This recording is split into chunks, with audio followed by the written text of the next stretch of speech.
I was only, say when I got out of jail, 12, 7, something like that, I lost a stone a week for 3 weeks.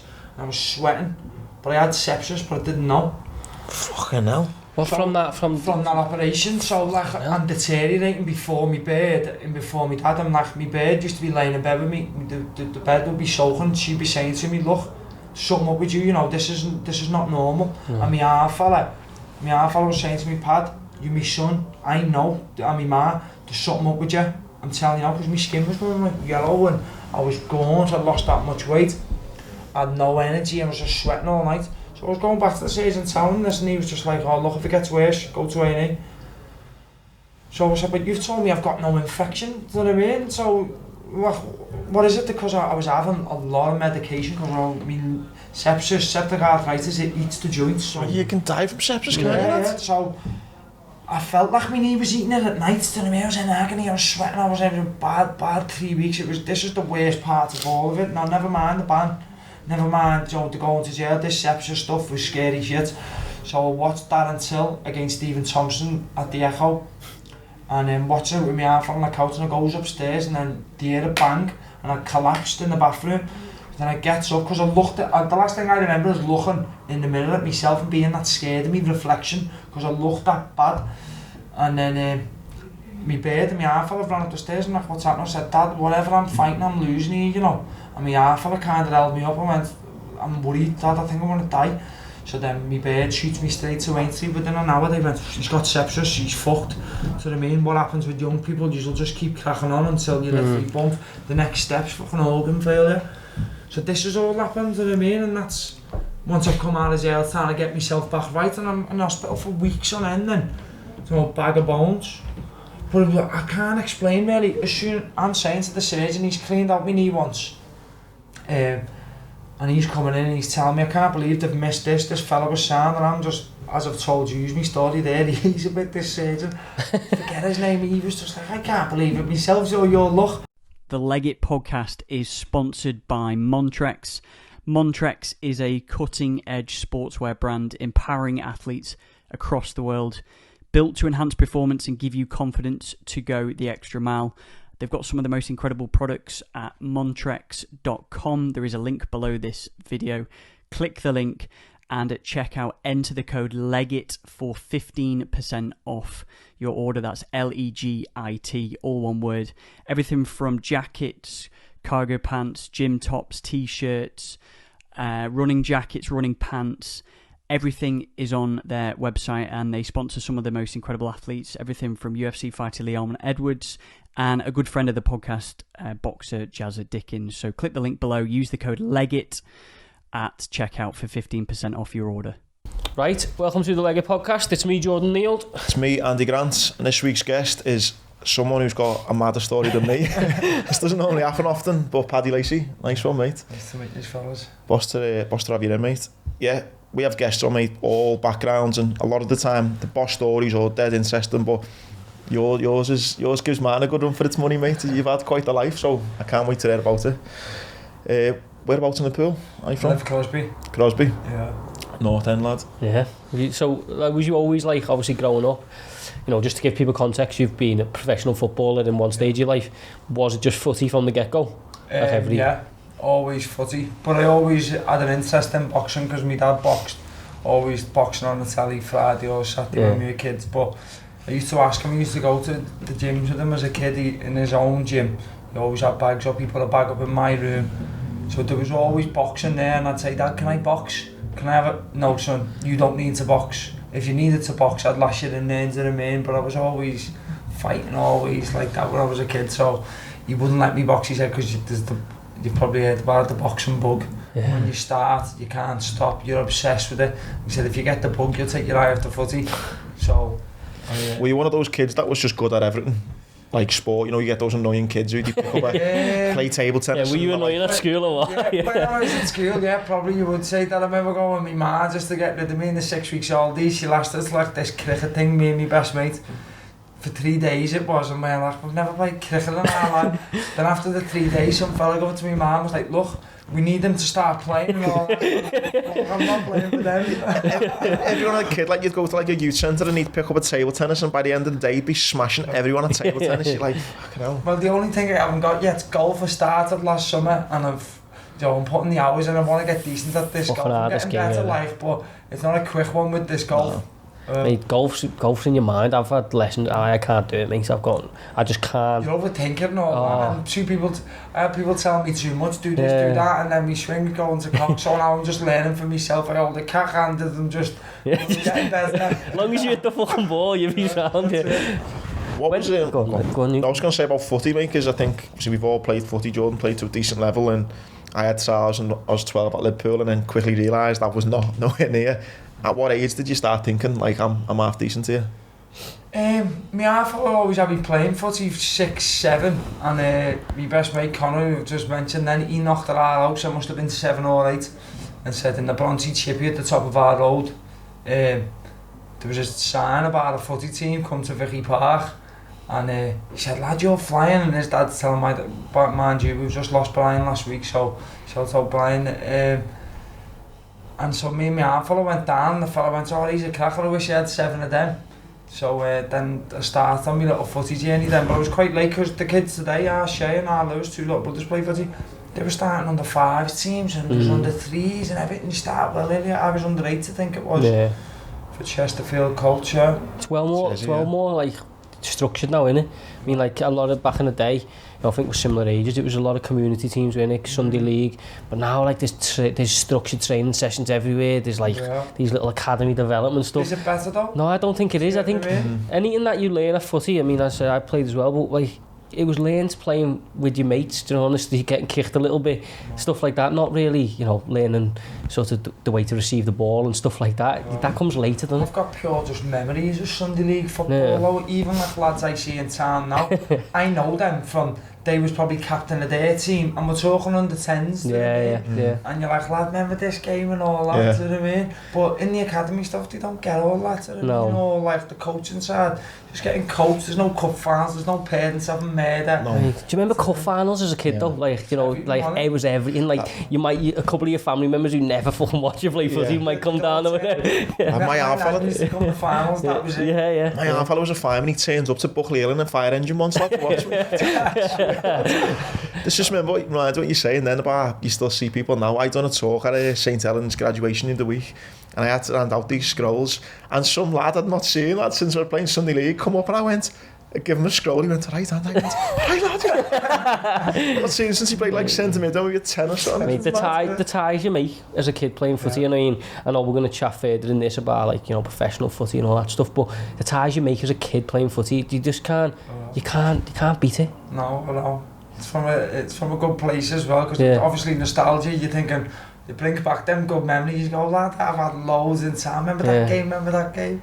Yeah, I remember, we used to, one of our big rivals as kids was Bootle, and I remember speaking to the lad, and he was like, we beat them in a final or whatever, and he, in time, lad, honest to God, I was fucking devastated that day, he was like 2004 or something, but you'll never get over it, it just always sticks with you, doesn't it?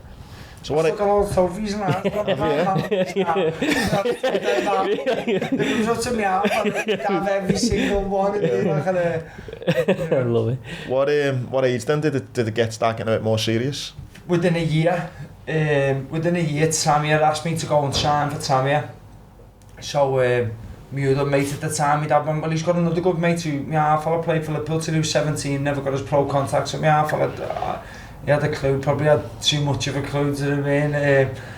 And we took my mate Liam Brennan down, so me and him signed for Tamia then. But I was only there a year, and then I ended up signing for Liverpool. But I come from Sunday League, where it's all a laugh and a joke with your mates. I went to Tamia, I kind of had the run of the mill there, playing with Max Power, captain of Wigan, top player Max.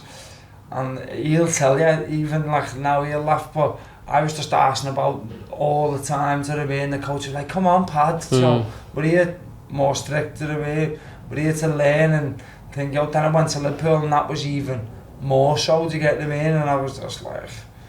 It's hard, and as a kid, when it starts getting... with the coaches, to the mean, because I'm non-stop talking, asking about, to the mean, 10 years, 11 years old, something like that, and then saying do this, do that. And I'm thinking, it's hard footy, like I think it gets taken too seriously too young, because it starts to, like, not everyone, but it can dampen your love for it a bit. It becomes like, you know, you've got a job at 14 years of age or whatever. Do you find that with your yeah, footy? A little bit, but like obviously not at the sort of, we've got a link with Accrington, but not sort of like as heavy as that. But I did start to fall out of love with it a bit, in terms of like going to training and knowing, fucking hell, it's a bit serious in here, do you know what I mean? I'd rather be having a laugh with me mates. And it has, but I think the amount of kids that get lost to that is because it's hard to keep up, really. That enjoyment goes at them levels though. Like someone scored a screamer, like who was at my Liverpool team, Flannel, Connor Cody, Dale Jennings was the best by a mile though, but Dale had scored a goal, take it past 3 people, put it in the top corner, no celebration, just chug back, and I think this is mad, this. Yeah. Take your top off, lad. But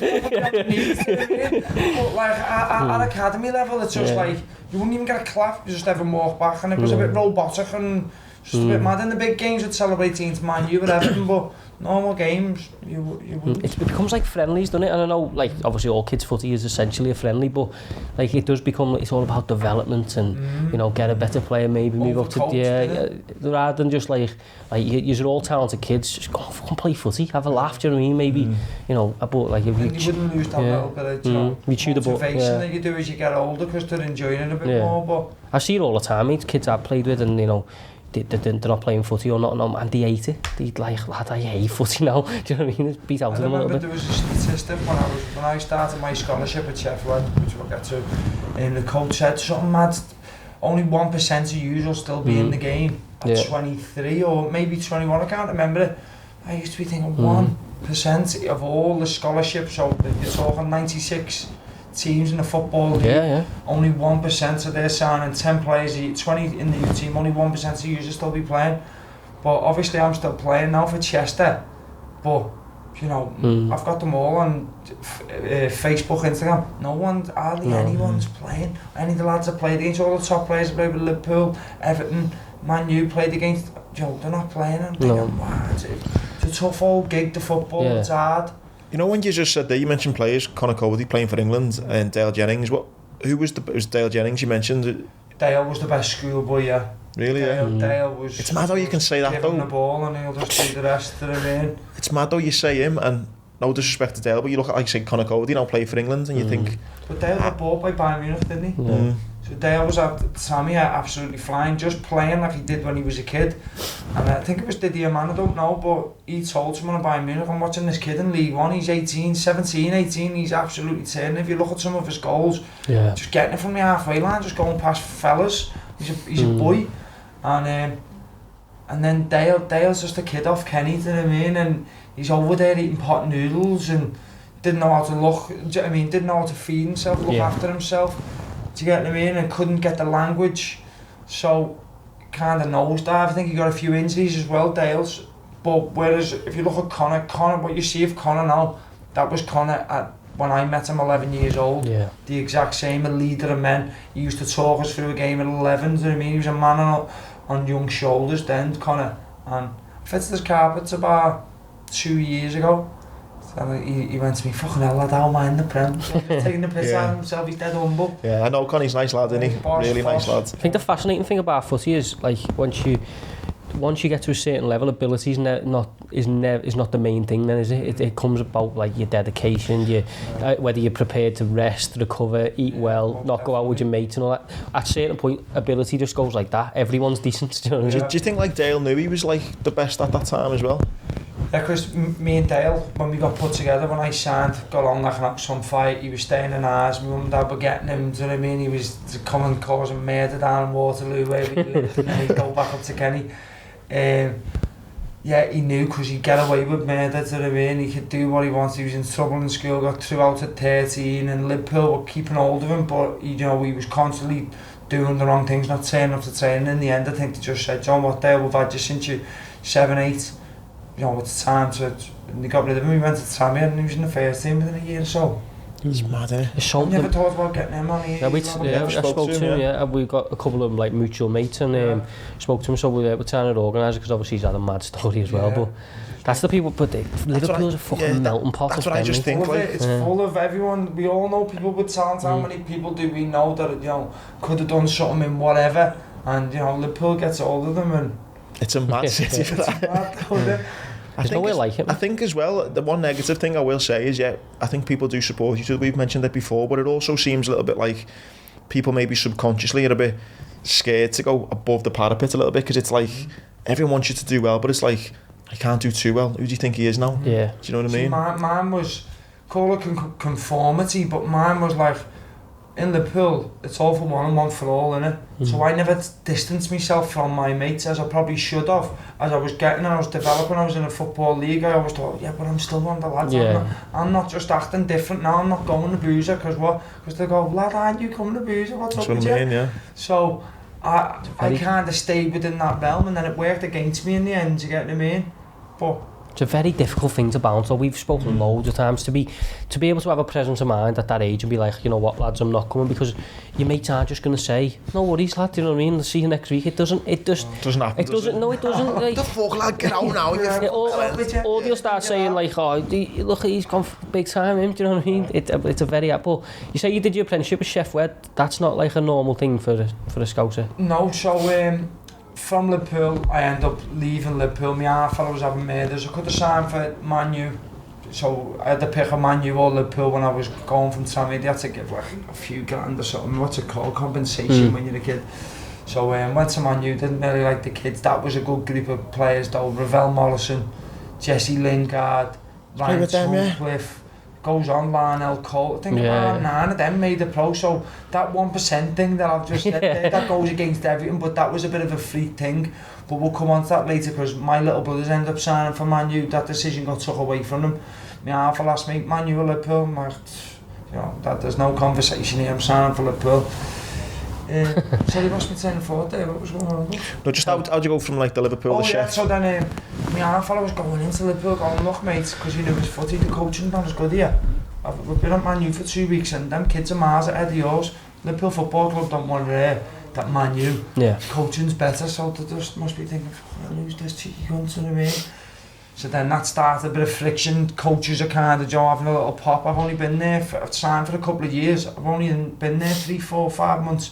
And then I'm arguing back, because my half fella, when I'm getting home, he's going, lad, these are this, that. And you hear everything that's said in the car, even if you talk to me ma, my uncle, whoever he's brought to the game, you can hear, lad, the coaching shite. So it started that, and then I remember we played Man City. Connor told me this, I forgot this, up until I fitted this carpet. He went, lad, you was mad when we was younger. Why, what? And he went, can't you remember your last game against Man City? He said, when you just volleyed that kid in the face. I went, oh my God, I've never thought of that. It must have been in 10 years or whatever. He went, yeah. He said, we all helped you, because there was a big melee after. And he said, and I just looked at him and thought, he's not, but it must have been nothing. But yeah. So then the coaches come up to me, dad, like, you're not happy here. Your son's not happy. So what do you want to do? My dad went, yeah, we want to fuck off. And then how did you feel like to your dad? Like, well, when I remember my mate Ali Whittle, he plays for Chesterfield now. His half fella hugged me when I got off the coach, because my dad had just said, we're going, we're taking him out, get a mutual consent for. So we come out and he just half hugged me, and I thought, wow, I just got off a coach and just beat Man City. I know I got sent off, like, but no need to hug me. I'd only been there 6 months, and then I got in the car, my dad went, look, we're leaving it now, son. You know, I'm not happy here, you're not happy here, and I'm just kind of thinking, Dad, I support fucking Liverpool. It's everything I've ever wanted, do you know what I mean? What's up with you? So I went back to Sunday League then with all my mates. They was made up because we went to go and win the league then, do you know what I mean? So I think I banged in about 30 goals only halfway through the year, Christmas time, and yeah. Fucking so hell. Sunday League, and I ended up snapping my ankle at the bottom of my leg there with a big scar. So that must have took me to about 13 then. So at Liverpool, yeah, about less than a year I was. And yeah, it snapped my ankle, Sunday League, so I was out for a year. Just before we go on from that, sorry, you know, you said about you had a few weeks with United. What was it like? Did you feel like you were just around, like, potential superstars with the Lingards and you know... I was a scouser and they didn't like me. They didn't like me. I remember there was murder with Ravel one day and I ended up grabbing him because I was going to do him in, because obviously all we wore was Lacoste trackies. But you had a pair of blue Lacoste trackies and whatever t-shirt that matched with your Reebok workouts, that was our rig out, wasn't it? Yeah. So like they used to see me just coming in and he said something about me trackies, like lad when well not lad, he would, whatever they said, yeah, you wear them trackies all the time, so I ended up grabbing him saying, like, who are you talking to? Because he was only a little skinny thing, so was Jesse Lingard. They were probably the worst 2 players out of that group, but obviously Man U kept hold of them because they knew they had ability, but they were tiny. Both of them were dead frail and tiny, so Man U kept them right the way through. And look at Lingard now. I think Ravel, it was his own undoing really, because he was the most talented kid that I've ever played against by some considerable distance. Dale was a great schoolboy, but Ravel was frail then. But when Ravel got to like 15, 16, I used to come home to my mates and go, boys, you should see him. You cannot get the ball off him. He's so balanced. He had a turn of speed, his awareness, everything. He was just frightening. I mean, so many people say that, don't they, about him? Like Alex Ferguson, that's saying he was like the best fucking thing ever. Everyone said that about him. Just nuts though, isn't he? I think Real Ferdinand said it. Neymar, that's what he under the balance. You can go this way, that way. You didn't have a clue. Some players, when you go and close them down, you kind of have an idea of what they're going to do, what type of play. I didn't have a clue.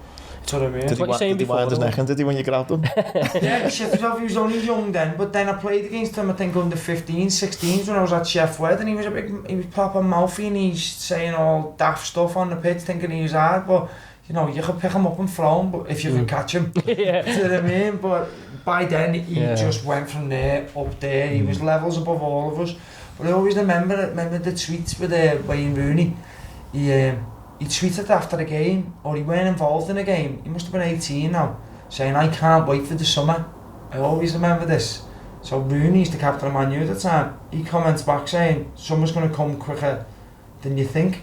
And then about a week later, he tweeted Rooney, Megs, must have megged him and that was like the England captain. And I used to be thinking, he is proper gone and get this shit. You know what I mean? But he had Real Ferdinand talks about it, just making everyone know to get the ball. You wouldn't get the ball off him in a phone box. The thing is now, like, it's like you're saying about ability leveling out, isn't it?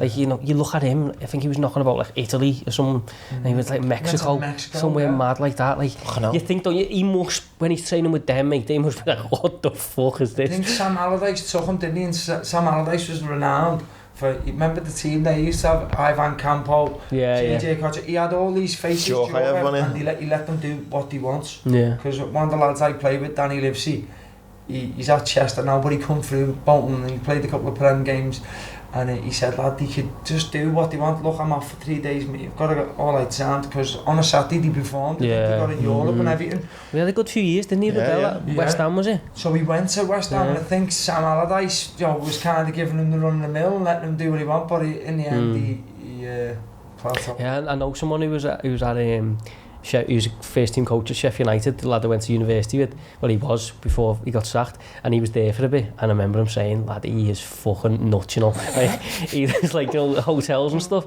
all his mates just like coming down like dominoes and that. What are you though, Paddy, than that? Like, are you, when you're around those people, you got the talented lads, you got the lads who are a bit, I mean, where's your mindset? Are you thinking, I've got what it takes here to go on and make it? Yeah, definitely. I definitely had the belief. So when after I broke my ankle, I signed for Blackburn, and bit of a late developer, I'd say. So when I went into Blackburn, this Blackburn team was very good. The year above was Phil Jones. They had loads of top footballers, and I was always getting knocked off the ball. Now that weren't me. I was always dead strong, but they was just, you know, physically a little bit more. They was ahead of me. So I still got a contact. They kept me till when you were coming up to your scholarship, and I didn't get the nod on the scholarship. But I was a centre midfielder by this point. There was 4 lads going for one spot at centre mid. I love telling people this because clubs can get it wrong, and any kids that get released, they can realise that they make mistakes every single day. Do you know what I mean? You only have to look at Kreza, so at Samia. Liverpool got rid of him, do you know what I mean? What a left back now, he's playing for West Ham. But there was 4 of us, me, Tom Donegan, Oliver Norburn, and a kid called Michael. I can never remember his second name. And we'd all vowing for this one centre mid spot. I think they liked me first. Oh no, Ollie first, then Tom, then me, then this. He kept hold of this Michael, and he was gone after 6 months of starting a scholarship. But Tom then went and signed for Everton. Yeah. So that's even better. Do you get what I mean? To play from Blackburn to Everton. And then he went and signed pro with Fulham, didn't he? Yeah, he had a good... Tom, when he went to Fulham, and he was a top player, Tom. And then you had Oliver Norburn, who's still playing now. I think he's captain. He was at Sheffield United for it, yeah. I think he was captain of Shrewsbury last year, and he's at Peterborough. He's had a top career. And, you know, I've delved in and delved out. I'm still playing football now, still pays my wages, and pays my bills, sorry. And I've never heard that Michael ever again, so it constantly happens. And these are people that are supposed to know all about development. This is what they're trained to do, do you get what I mean? It's their job. Yeah, and they still make the mistakes. So what you say though, you summed it up before me, footy is a mad world, innit? Like, there's so many people have opinions, like, and you know, a lot of them decisions are like 6 fellas, and they could all have a different opinion, but you could have been 3-2, two people saying that we'd keep him, then 3 no, and then you know what I mean, it's not one person making a solid decision. It's a mad world. What happens from then? You get the knockback from Blackburn? So we get the knockback, and Blackburn were a good team, we used to beat everyone. And then the phone, they said, look, we're going to circulate your name. This happens to all the kids, and whatever clubs are interested, they'll phone you. So being at the top, being involved in that team, so you got 10 clubs that will sign your scholarship. So that was the likes of Sheffield, Norwich, Rochdale's, all type of clubs like that. We'll just sign you because we've seen Blackburn, and on the coaches, what he said about you, we'll sign you. So I went down to Sheffield. They was an academy, so that meant they played Man U, they played Everton, they played Liverpool, and that was a big thing for me, so we can stay in, we can see how them players are developing, how good you are against them. But I was still a big fish in a smaller pond. Do you get what I mean? So I signed for Sheffield then for 2 years. And how old are you now then? 16? Yeah, but I was in my last year of school, but I used to leave school on a Thursday afternoon at 12 o'clock. I used to hate the kids like you just get to... Blackburn had it though, but you know, you kind of feel in the fire, I think, with the football. Yeah. So Lewis and Shay have been leaving school since, you know, probably 12, 13. Me 2 little brothers, you know, getting took out here, and you kind of that kid's wanting out of school, see you later, I'm going to enjoy some football. And then you get this persona, and then when football's not going well, you've got the prodders going, well, what's happened? Because you were the kid that was leaving school all the time while we was in lesson, and then you get this like social anxiety where you don't want to tell no one. I remember getting released from Blackburn, and even my uncle was like, you don't want to go to school today, do you? I'm like, no. I said, I can't be out telling everyone I've been legged by Blackburn. All right, son, sound. And then when I'd got 10, 15 offers, off different clubs and all that, I bounced into school, I've been legged, but I've got this club, that club to get the way. That's something you don't even think about. It's like, and I remember we had a lad, Joe Berry, played for Tranmere, and he used to always get off, but you don't think of like as a kid, though, that social anxiety. It's great at the time. It's great leaving school and that, but then, but it's a pedal steel you don't ask for, and then once inevitably, you know, as you say, 1% it fucking works out. It's great, but when you're the one who's got to say, well, actually, footy's probably not going to work out. And that's why loads of people will get released and then they won't go and get a job because they're like, I can't fucking tell everyone I'm working at McDonald's, do you know what I mean? Because they thought I was going to be in the tram. Social anxiety where I'm thinking, oh my God, I'm in a van working with my dad on the floor into the main. I'm thinking, I was playing for Bradford 2 weeks ago. That's it. It's alright. Yeah, we said about it all the time, going from kind of being everyone knows you as Paddy the footballer, and then all of a sudden it's like, oh no, all of a sudden I'm working with my half or something. It's not nice, mate. It's the only fucking career that it does, because you know, you even when you go out when you're 16, 17, 18 and you know you're not on loads of mad money, but people just automatically would think you are. Say, oh, you're a footballer, aren't you? Do you know what I mean? You're like, well, I'm on fucking... You're supposed to be. Yeah, I'm on 90 quid a week or something like that. Your mates who've got actual jobs are on well more money than you, but you've got this social, like, you know, reputation of being loaded. It's mad. So where does life go from then? Loved it in Sheffield, so I was leaving school 15, 16, I must have been going up, living up there. With the youth team, so I'd train with the youth team of a Friday morning, then play every Saturday. My dad, train with my own age group Thursday night, train Friday morning with the youth team, play Saturday, then my dad would bring me home. But I loved it for them couple of years I was at Sheffield Wednesday. It was fantastic. Do you think it was good getting away? Defo, yeah, defo. Yeah, it's got a special place in my heart, Yorkshire, do you know what I mean? Because the lads, the tough lads, then let me tell you out there, they can tackle, they was right up for it. But the only time there's a bad taste I got in my mouth, we weren't a bad team, I don't know where we finished like, but we played Everton. Now Everton was John Lundstrom, who else played for them? Adam Cummins, I could probably name the full side if I had a minute. But they were all vocal Scousers, Peter Murphy, loads of them. and they bullied us. The only time we've ever been bullied, but it was by Scousers, because I don't know whether it was me in the changing rooms, and I had to run of the mill. And then they heard all these 11 Scousers just like me, all screaming, Tom Donegan and all that, and they've just went, I was gutted. So when I got in the changing room, boys, you just put your arse for out, I think we were beat 4-1 or something. I said, you shit yourselves then, you've never done that. But Scousers and a loud mouth, I can take you a long way, do you know what I mean? And they ended up winning the league though. Everton won that youth league, and then they played Fulham down south, and then they won the whole thing. Everton knew the best youth team there. Not the FA Youth Cup, that's just like the FA Cup, but between the leagues, Everton were the best, like. And again, at this point, are you thinking you're rising through the ranks, you're happy with your progress? Yeah, I was doing well, I was still, do you know what I mean, I always had too much to say when I was young. Coach would say one thing and I never used to nod, which I would imagine the likes of Flano and Conor Cody would question things if I didn't believe in it, but they don't want to hear you question. They know a lot more than you, but it is. So Sheikhy asked me going, but what about if that happens, and thinking, oh, you must have just been like, fuck yeah, because I was better than everyone at Sheffield and I knew it, to get to me, because I dropped from Blackburn. So in the end, that game, I told me they give a lad who weren't as good as me, Cecil, his pro contact before me. So I goes in to see the youth team manager. I was going in to see him every day after training. He must have been sick of me, and I'd ask him questions and I'd say this. And I said, look, you've given Cecil his pro contact before me. Yeah, well, he said, yeah, but he does as he's told. He says, I tell him something, he does. He says, you want to argue back, you're in here every day. Yeah. Just listen to me and you'll get looked after. So even then I was like, no. So Leeds had asked me to go in. I don't know, my agent must have spoken to him and said, look, he's not happy at Sheffield, he plays against you, just want him in. He went, yeah, he's decent, get him in. So we plays Everton, but I played well that day, so he pulls me up with youth team manager and goes, look, Paddy, me and you keep arguing, we're going through it, but I've just watched you play against the best team in the country. You're going to be a top player, so I'll get you the contract drawn up for Monday. So I'm like, I'm going to Leeds Monday though, aren't I? And he's like, yeah, but I'm telling you, you get your pro contract, shake hands on me here, this is so bad, I regret this a lot. Shake hands with me here, that you'll be here Monday and we'll get this pro deal sorted.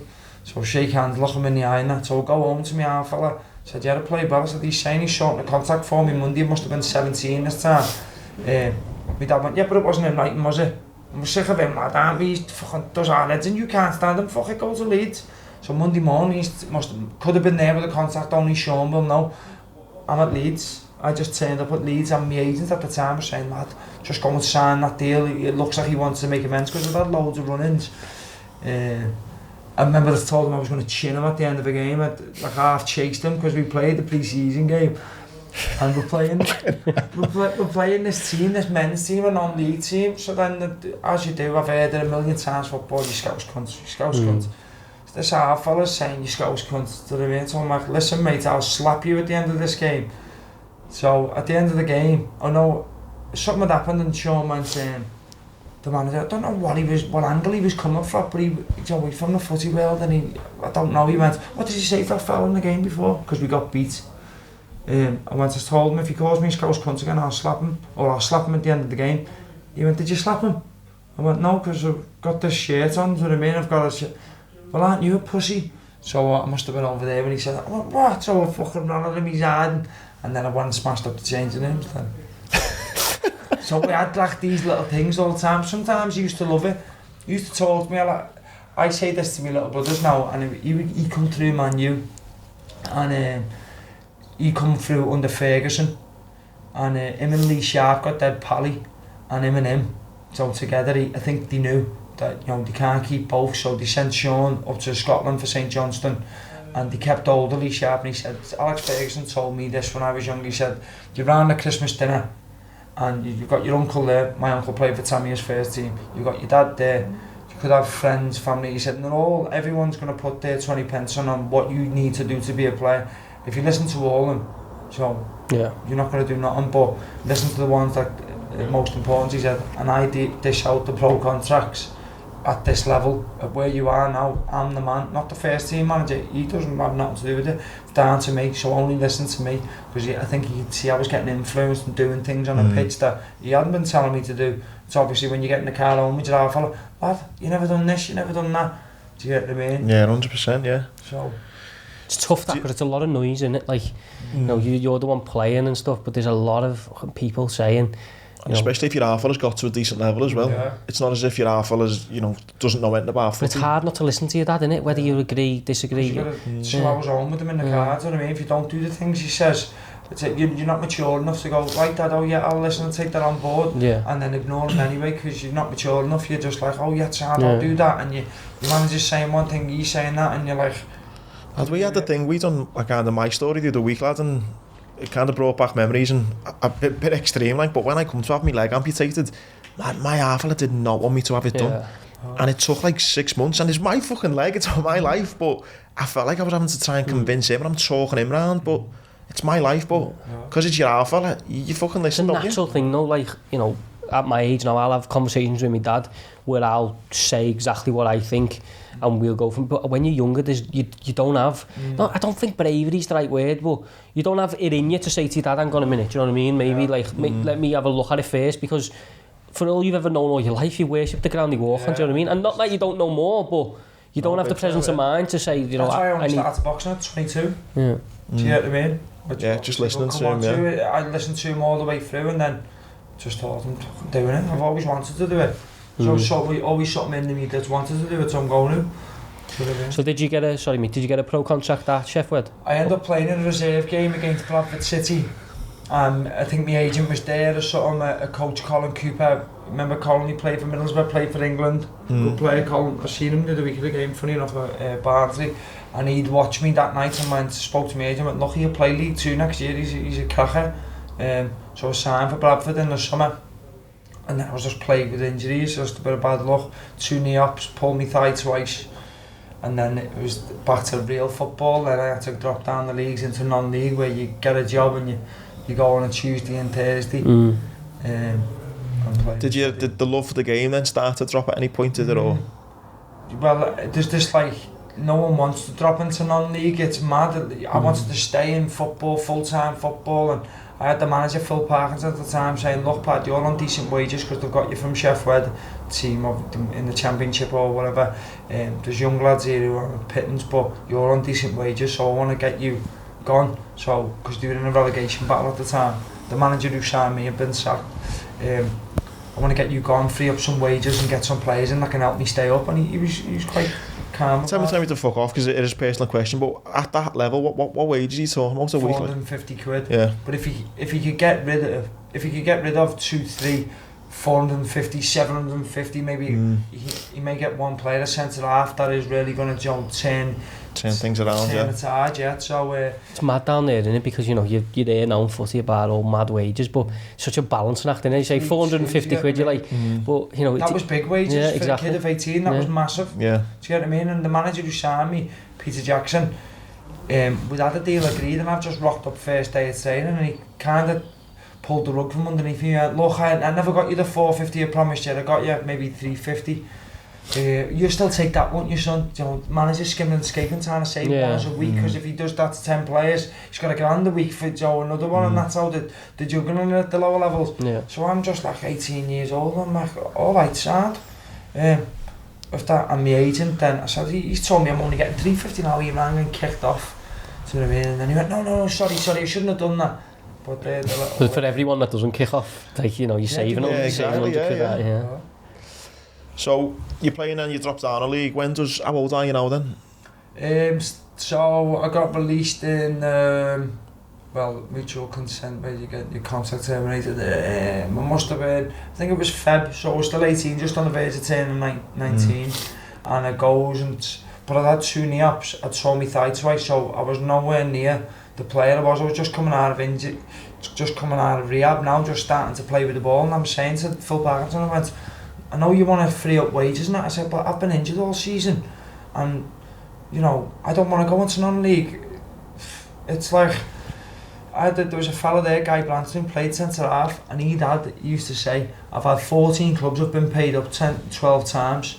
So when you get paid up, you pay up the rest of your deal, or as most of it is you agree, and then you can go and sign for the team the next day. So if you paid you up 20 grand, you can go and sign for the same wages as on the day before. So Parkinson pulls me in and says, I'll give you that, say it's like $3,000, something like that, I'll give you that $3,000 and you go and sign for someone non-league. But I didn't know no one non-league, so I was like, no, I'm not doing it. We come to in his room and that, and we had a heated debate. In the end, I've ended up storming out saying, I can't believe, he just wants me to, where am I going to go, what am I going to do? And then Guy Branston put me under his wing and went, look, he's trying to sack me as well, but this is the game you play. Coming here with a smile on your face, they're going to try and demoralise you. It's the only time, the only game that I on football. So if someone wanted rid of you, and they wouldn't make you feel like shit and all that, because there's obviously people you can seek out and say, look, hey, I'm getting treated this way, this is not fair. But in football, it's deemed acceptable. Do you know what I mean? No, take his box. He's not with the first team. Get changed by yourself, trained by yourself. So where's me and this guy Branson, big monster of a man, about 6'2", and he's like, son, done this 10 times. Don't be worrying. How much money do you want? So I've told him, look, I want about 8 to 9 grand. I'm old. I'm old so much. And he's like, you're going to get all of that. Trust me. Just stick with me. So I'd bounce in every morning with him, big smile on my face. Morning, Gaffer. Do you need me today, Gaffer? And the man's be like, no. And then you'd be like, all right, no worries. Let's get in the gym. And bouncing off this fella, he taught me so much in the end. He said, you'll need me one, this is what he used to say to the manager, you'll need me one day, when you get injuries you're going to need me, and I'm going to be ready because I'm going to keep myself fit. So me and him are doing doggies on the pitch by ourselves, training, just me and him passing. And then one day the manager didn't need him, there was a spate of injuries, and then he's come to Guy and been like, I needed to play, goes in, gets man of the match. But I got paid up a decent amount, but I was still injured. So I signed for Droylsden till the end of the season, probably played a handful of games. Nothing, but that was the start of non-league then. What's the sort of world like in terms of the lads and that when you're going from pro to non-league? Yeah. Well, Droylsden, the couple of the lads, the bus stunk of weed. You know what I'm getting on? I went on loan to Vauxhall before that, so I needed knee-ups because I played for Vauxhall Motors, which is loads of lads, a boss team. Tom Hannigan, Jonah, Scotty in goal, Marnie on the left, Steve Beck, David Mannix, Josh Wilson. Steve Beck's not who's a footy agent now? Yeah, that's what had him on the pod, that team then was the best ever Vauxhall team. So I remember I went on loan when I was about 18, getting back fit. I was 18 after pulling me thigh twice. And the first game we played a team in Manchester, who was that team? I can't think of them. And I scored straight away. So I'm thinking, this is easy, this is alright. And I come in at half time. And the centre half and the keeper are having a proper fight, punches exchange, and I was like, what's going on here? Because it meant something, it was 3 points. So they argued, no, you fuck off, then they were up, and so I'm sitting down going, this is mad, and that was my first like initiation into non-league football, do you know what I mean?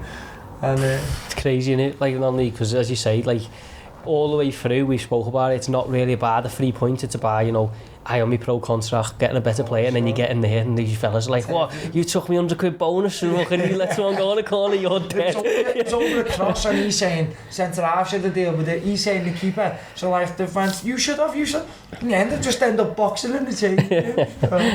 So you say like Droylsden and Vauxhall Motors, and then, but do you still think, right, I'm only doing a few games here, I'm going back to Football League? Well, no, I'd hit the floor here, I totally hit the floor, lost my confidence, been injured all season, weren't playing well when I went to Droylsden.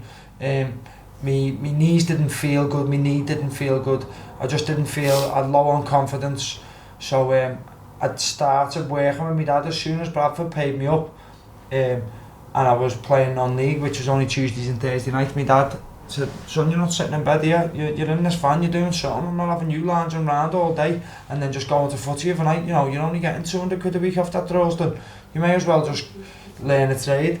So I was in the van then with my dad, which was a bit of a shock to me into the system, being on the tools all day, and he's on one in work, do this, grab this, get here, and he's working a million miles an hour. I can remember just living off fizzy Lucozades all day, just drinking 6 and 7 with the sugar to try and keep up with the workload, coming home exhausted, but it's the best thing I ever done, do you know what I mean? I've got my own little flooring business now, on the back of that, do you know what I mean? Do you reckon you grew up then, like, you know, sitting in the van and that? Defo, yeah. It's kind of things like that makes a man of you, doesn't it, type thing?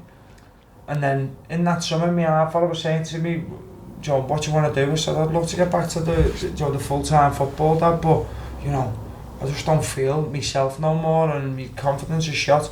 So fair play to my half fella. the Chaffers track. That's why I've got a strong affinity with it, because it's been there for me every summer when I've had to pick the pieces up or get fit. I'm on there, do you know what I mean? Right, you need to get, when you're blistered and fit, you've always had, technically you're decent, you need to get razor fit again. So my dad's a ninja when it comes to running times and all that, because he ran for Liverpool areas when he was younger. Like, you need to break a 5-minute mile, you need to do this, so he's got me on the track. We used to get on the track for 6 o'clock, Tuesdays, Thursdays, and then do a 10 mile out of a Saturday. This is when the season's over, so I had no break in between. I had to, because I had the break injuries. So fair play to me, he's on there doing the same workout as me. He must have been 46, something like that around that time. He's on there running decent times, nowhere near mine, but you know, he was on there. So then I went to Morecambe in the summer. I had an opportunity with Morecambe, full-time football, done dead well. And then managers, Jim Bentley sat me down and went, look Pad, you've done dead well, I've kept you here for 3 weeks, I know I've told you that I'm going to try and get your money and all that. He said, I've got you £150 a week. Now, I was working for my uncle on 40 quid a day, and I was at Droylsden last season on 200 quid. I was expecting, I went, Jim, you know, doesn't even pump me diesel in to get me to Morecambe now. I said, I've got to get money from somewhere, do you know what I mean? Can you do some form with your half in the afternoon or something? I said, no, it doesn't work like that. He's not going to wait for me to start at 2 hours, do you know what I mean? At 2 o'clock, to do a couple of hours work. But luckily that pre-season we played Altrincham, and I played well. So then the agent at the time, I phoned Altrincham, they said, yeah, we'll give him, I think they give me like 275 quid a week, and I was on the tools then. It's mad, just a life. I had to just think of a footballer you're thinking at that age, because you think footballers, you think of the Prem, but the lads at like your level, loads drop out of it then, because they can't face it, or they you know, I've had a million knockbacks football, do you get what I mean, as well as boxing or anything in life. Some lads can't deal with the knockbacks, they can't deal with going down the levels, or loads of lads at like Everton's, Liverpool's now, they'll be at them top clubs, they'll get a few knockbacks and you'll say, well, do you want to go and earn 400 quid a week in the Conference North? They'd rather not, they'll just go, no. Because it's like, it's a different world though, isn't it? Because when you get in training there, I guess you're not, you know, you might have all boss kit and that, but you're not, it's not dead nice, you know, you're not doing nice passing drills and that, trying to fucking... Shit. Refs are shit, managers are nuts. What's it like though when, you know, a professional club like Morecambe is saying to you, look, we want you in the squad, so you're like, right, I've got a chance to be a professional footballer, but then he's like 150 quid a week, so you know you physically can't do it. Yeah. That must be an hard conversation to have with yourself. Yeah, see, it's difficult because I see loads of lads, you know, from a well-off family, where the mum and dad can sponsor them and say, look, go around 10-15 clubs, you spend a year finding a club, you know, knock on that many doors, one will answer and you'll say, yeah, come on, we need you. But I never had that luxury. If I'd have stayed at Morecambe, my half fella didn't have doubt to just give me and say, look son, how much is it costing you a month? £1,000 a month I need. Well, I'll give you 400 quid a month. My half fella couldn't do that. Yeah. So that was not a viable option. And I think they signed a lad instead, Ryan Williams, isn't it? I think Ryan Williams, I may have got it wrong, his name was Ryan. Yeah, he played that real and stuff, didn't he? Yeah, so they offered him it, but he was a PT, so we could do a few PTs in the afternoon. And I remember coming home in the car and he went, I'm just going to sign it, me boys. And it was centre mid, and they'd offered me that a week before, and I said no. So he said, give me another week to ask the chairman to get you some more. And he'd said yeah, so I thought, that's me. So I never went back then. But, so obviously you're bouncing around here, you're like playing in sort of non-league and stuff. Where does like getting back to when does getting back to the Football League happen? Because so the year after Altrincham, so that took me, I was 19, Altrincham, 19, 20, joined Barrow at 20 years old, and then I played them for 3 seasons, every game, most of every game, started every game, so I really developed, not into the development in an academy to the development playing non-leagues, totally different. I turned into a man in them 3 years and learned how to play the game, do you know what I mean? Not playing stupid passes on the edge of the box and turning things in corners, and I just progressed, and so did Barrow. When I joined them, we were down the bottom of, they'd just been relegated from the National League to the National League North. We were struggling down the bottom, then we finished top half, then we won the league, then we finished mid-table in the Conference National, and then I went to Accrington, and then from there. Like, it sounds like that's the first time though you actually sat in a team and was like, you know, you were there for a prolonged period where, you know, you're not thinking, right, I'm going to go to another club or I'm going to move, or Was that literally, That's so it's only 22 years of age the first time you sat down with like part of a team for a... Yeah, for between 20 to 23, so for them 3 years I was non-stop playing. I was in the shop window, there was teams talking about me. Yeah. You get what I mean? And doing all right, doing well. So, but that's what I say to young players now, and they don't like to do it, where I'm saying just go and get yourself playing at whatever level you can play at. Yeah. Whether it be the North West Counties, get yourself in the shop window, learn the game, because the game you know, it ain't the game that I know. It's a total different thing. If you're going to come through the non-league route, you need to go and be in the shop window, you need to play. So sitting on the bench, or, even this under-23s football, I don't know the statistics of it, but any time I've watched it, I've thought, these are going to get a massive shock when they start playing it. So whether it's Conference, League 2, because that ain't the same game, do you know what I mean? There's where the little link where Aki comes in. Yeah, so I was there, I was at a YT way before your time. Yeah. Well, not way before, but the same managers, Coley and stuff. But like we played reserves then, reserve footy was still back, and I remember playing, I told you this, like playing against the likes like Charlie Adam and stuff, and you do, because you're not used to it, when these fellas are just like ragging you all over the pitch, you just sit down and go, I'm actually not fucking, I'm nowhere near that level, do you know what I mean? But all through your life, people tell you, go do you know what I mean? Like, in your net of people, yeah. Do you know what I mean? And then something comes along with that reserve footy and you're like, fuck me, like, that's the level, yeah. But I think Accrington is obviously where you were kicking on and, things were starting to move on for you. So, joined Coley and Jimmy in the summer. Done well in pre-season, and I'm kind of chomping at the bit to get in the team, and I think I rang him once because he weren't playing me, but I was doing dead well in training. And Scott Brown, he loves centre mid, Scott Brown and Seamus Keneally, they ended up winning in the league, so he weren't wrong, Coley, in this. But I remember Scotty pulled him off the training and was like, Gaffer, he's running all over me in training, give him his chance, do you know what I mean? You're playing me, because you could see that we got in the same car school home. I'm just like that, fucking I'm not playing again. This is right at the start of the season. And then Scotty, he won't mind me saying this now, he said he was sick, but he had a wedding down south. So it was his best mate's wedding and he was best man. And I think if he'd have told him and said, look, I'm not missing my best mate's wedding, he'd have said, yeah, go ahead, you're going to have to go down there.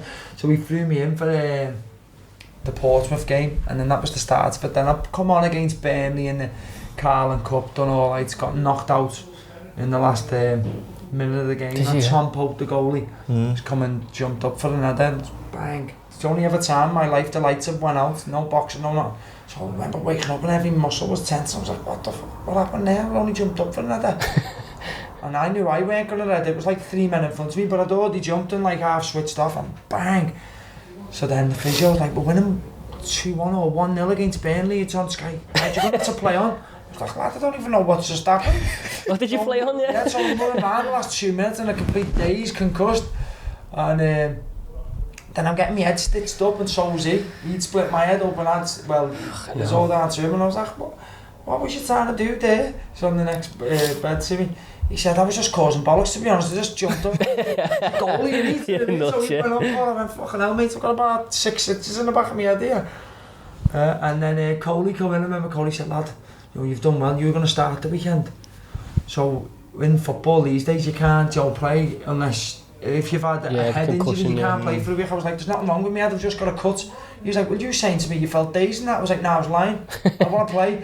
And I think he brought me off the bench. He never started me as a precaution. Then I played Morecambe, then scored that goal against Portsmouth, which would have been the Saturday later. I was in the team then.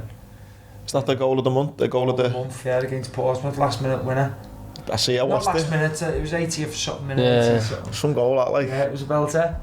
But my half will never come. I didn't think I was playing. I found out on the day about Scotty. Scotty weren't there. Weren't like he was telling us in case he got back to the gaffer. So I rocked up to be on the bench again like I've been the first 3, 4, 5 games of the season. He brought me on most of them. And Jimmy pulled me and went, right, phone your half fella. You're starting here. Your dad will want to be up here and watch this.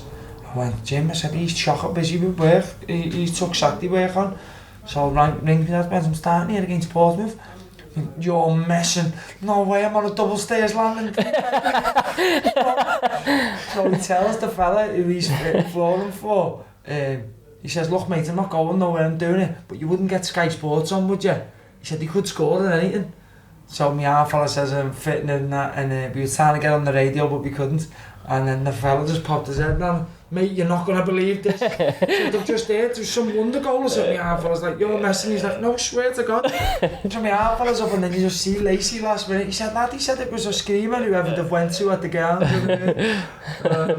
What's the attendance to that like? What are you playing in front of there? At Accrington's ground. Yeah, They've probably brought 1,000 now. Portsmouth, they're mad fans. They're probably about 2,500, 3,000, not much. It's a mad pitch, Accrington, though, because it's essentially like Sunday League, and people are that close, but like there is a bit of a stand going on in that. But it's so it looks good now, yeah. But back in the day, everyone was just fucking like a shed on top of you. That far one, yeah, it actually is. It's in League One when I go back and think, and you've still got that that stand. There was never a cover on New AM. People just get pissed on New AM. Is it still the same? Yeah. Well, yeah, it's one of the best fucking They've done so well for the size of the club. Now, yeah. So the job that John and Jimmy have done. To be fair, like when I was there, so that's 2008 to 2010. It was essentially what it. But to see where they are now, like they're flying. Like, Chairman's out. Yeah. Andy Holt has an half out. Yeah, because they had so many problems. Like when I was there, people didn't get paid, and like it was just it was a mad time. But it's good to see them though, because like the people around there, they fucking love it. They love the club. Like, what's that feeling like, Pat? That scoring that goal. I mean, not any goal, but. So that goal, I'm trying to sum up the feeling, because I can only compare it to a boxing knockout. There's only one bit that beats it. So I got sat on my ass first 10 seconds, thought I was going to come out and bulldoze someone. It was in an area final, the novices, and everyone kind of went, ooh. My two little brothers, they're in, it was only in Crocky Sports Centre, looking out this window here, and as soon as my ass hit the deck, my little brothers are here, fucking hell, they're going to be shitting themselves. So I gets up, and within 10-15 seconds I'd knocked the kid out, and that feeling, that just beat the Portsmouth goal, just... I was going to ask you at the end, what's the... Obviously you've been a professional footballer, what's the fuck... It is just the knockouts in boxing when you just bowl. Not when it's an easy fight or not, but that one when I've been sat on my ass and got up, that beat it. Yeah. But that's the second biggest high, I think. Scoring that goal and just going nuts. But I remember being in the changing rooms with my mate Teddy going out, because I'd scored. If you listen, I always put this interview up of Coley. He says it doesn't really surprise us with Paddy. We played the bounce game this week. He scored 2 screamers with his left and a screamer with his right. So Teddy going out said, you're scoring a screamer today. He made Teddy. So as soon as I've scored, I've just bailed over to Teddy like, yes lad. When did you find out it was going to be goal of the month then? About 2 weeks later, your name gets through in the hat of all the goals. Probably it was that September, something like that, and then they announced it October, and I'd won it. But it was via a voting system. Yeah. So like I'm just telling friends, family, like look, get on this. Everyone's spreading the word, and they all got me because I was up against Gary Roberts, who's my mate. Down at Portsmouth, he'd scored an unbelievable goal himself, and Portsmouth have obviously got a big fan base, so they're all voting for that. So Scouse Twitter was on it, lad. Every Scouse just spreading it round like this kid, boom, voting, yeah. So when you're doing that, you're thinking now, like, your mindset's Accrington to, like, I'm going upwards now, do you know what I mean? So I end up get moved into right back. Someone got injured, and he loved having a centre mid, the Scotty and Seamus, who won him the league in the end. In centre mid, so then he played me right back against Bradford City, who were the league above him in the FA Cup, and I remember all week he was getting dead nervous because he'd never seen me play right back, but I played a few games at Barrow, and he's doing all shape and he's getting as fast as wingers to run at me as most tricky, and he couldn't get past me, and he's starting to go, no, yeah, we'll go for Paddy right back. I had a blinder against Bradford City, and then my agent at the time was like, look, they're keen on you, you've played that well there, just don't say nothing to Coley, and you could be going in the summer. It's an option for you. So then I played a load of games right back then, and was kind of looking not at Accrington but upward. So I mean, and the people who my agents at the time, he was going, lad, just keep doing what you're doing, and you're going higher. So Championship, maybe League One. So I'm thinking, yes, great. But then obviously failed the looks. That's what I was saying. So from that goal, say September goal of the month, where does the failed drug test come in? That was November. So I was playing right back, but we had a kid on loan from Bristol City, Zach Varner, top player. He's at Bristol City now, still playing in Champ. So he was out injured, I can't remember what he'd done his groin or something, so I was playing right back, playing dead well. I don't know whether, because they get it in contacts, when they loan a kid out, he's got to play every week. You can only have him, you can have him for a pittance, but he plays every week. So then I got dropped out the team. I think it was we played Yeovil. So Jimmy Bell, the assistant, when he must have seen me face drop when I went in the team. But in football, I don't know about you, Jord, the highs and lows, manic highs and lows, everything was that Saturday game. So even training, if you train bad, I'd be like that all day, I'd be fuming. Don't kind of get that with the boxing, even when I've been beat. Maybe I don't have the expectancy for myself to do that well in the boxing, but in football I did. You know, the likes of Conor Cody, Flannel, everyone's flying, so I want to get to where they are in the Prem. I want to be doing well, and if I'm not in Accrington's team, we're going to get there. And so he dropped me against Yeovil, and I was fuming. So I went on the ale that weekend with a few of the lads, some of the Accrington lads out as well, and just on the Monday training, I never turned up. I just texted him and said, look, I feel a bit dicky. He was in bed, I've been out on the ale all weekend, won't be in today. And he rang me on the Tuesday, man, can you play tonight at Hartlepool? I went, nah, I don't feel well, gaff, because I was just like, fuck yeah, do you know what I mean? You just dropped me at the drop of a hat there. Do you know what I mean? Played well, 6, 7, 8 games, right back. Lad, but Zach's struggling, he's just played his first game since coming back injured. I think Seamus was struggling in the centre mid, we're going to need you. So, duty bound, I went, go ahead, I'll see you at the coach. And then when I was on the bench at half time, can't remember who come to, I went, oh, drug testers are here, we must be getting drug tested. So I've just been like, fucking hell, I had a few lines on the weekend there. So I mean, ooh, what's going to happen here? So I remember just guzzling water, boom, must have drank about 5 litres of water, come on the pitch with a big cocky shot of water. Jogging round, I couldn't half feel it, so I've come in straight away, and they just went, yes, you're getting drug tested. So I thought, that's a bit mad, do you know what I mean? And so when I did the changing rooms, and like a few of the lads were like, oh, wasn't you out on the air the weekend? Because they knew I'd been out, you know what I mean? I fucked off training on Monday. So I remember sitting in this room just thinking, I am fucked here, they will just bail. So they just leave this room now, or I'm thinking, I've drank 5 litres of water, you're playing this like little game in your head. I've drank 5 litres, it could just be water, or I'm touch and go. And I've heard of other footballers told me, lad, I was out all weekend and got tested on Tuesday, there was nothing in me, I was sad. So I'm thinking, he said that and maybe this, and so then he's sitting there, and in the end I needed the piss. This fella, you get man marked, so as soon as you come off the pitch, this fella who's like some fucking drug tester, he stays right with you here and you don't move in the changing room. The gaffer does a talk, you don't even listen to the talk, you're with him, you can't bail. Do you know what I mean? So goes and does this piss, and I'm just like, no way, I've fucked it all up. So my face must have dropped, because I remember getting on the coach after it, and then like people went, you're alright there? I went, yeah, I'm sad. So I thought, what the fuck was going on? But I didn't know the rules, I didn't know what type of ban you get, or you know what type of trouble I get in. And the rules are, which the daft. So if I went to training on the Monday and got done, you get like a rehabilitation order that no one ever finds out. Only you, the club, and you, the club, sit down with the FA and go, look, he's had this in his system. Do you want to explain? And I'll say, look, fucking went out, had too many drinks, mixing with the wrong people.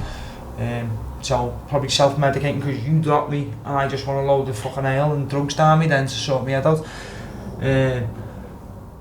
But if it's in a game, you just get, it comes out, that's the rules, they're bringing it out in the papers. And I've heard Prem players through the grapevine get done, but they'd never let them, the defamation of their name going in the paper, they'd never get a job again, so they don't let it happen at them top level. So I've heard, but the likes of a little cheeky ass scouser playing for Accrington on buttons of wages compared to the rest, That's mad then, so if you get caught drugs on a game day, it's different than if it's on training? You get a 4-year ban straight away, 4 years, then you've got to put a plea in, it's like a court. It's like a court, you've got to say, look, it was non-performance enhancing, because they deem it as a stimulant. So then that's the first thing you go through, look, I weren't taking this for no gain, to play better. Do you get what I mean? Then they're like, well, why was you taking him? Saying, well, look, I suffered these highs and lows through football. So I've been dropped, so as soon as I'm in my car, I'm going straight to the alehouse here now for 10 pints. Do you get what I mean? And then what comes with 10 pints when you're with all the lads comes with 10 pints, doesn't it? Yeah. Do you get what I mean? So that was the, but it's long-winded, but I carried on playing. because it takes about 2-3 weeks for it to come through. So over them 2-3 weeks, remember the week later we played in the FA Cup against Woking. I had a shit game, but my head was gone because I knew what was coming. And Coley was like, lad, fucking hell, you know, you've been playing dead well, and then what was up with you today? I went, oh sorry Gaff, my head was a bit gone. He was like, alright sad.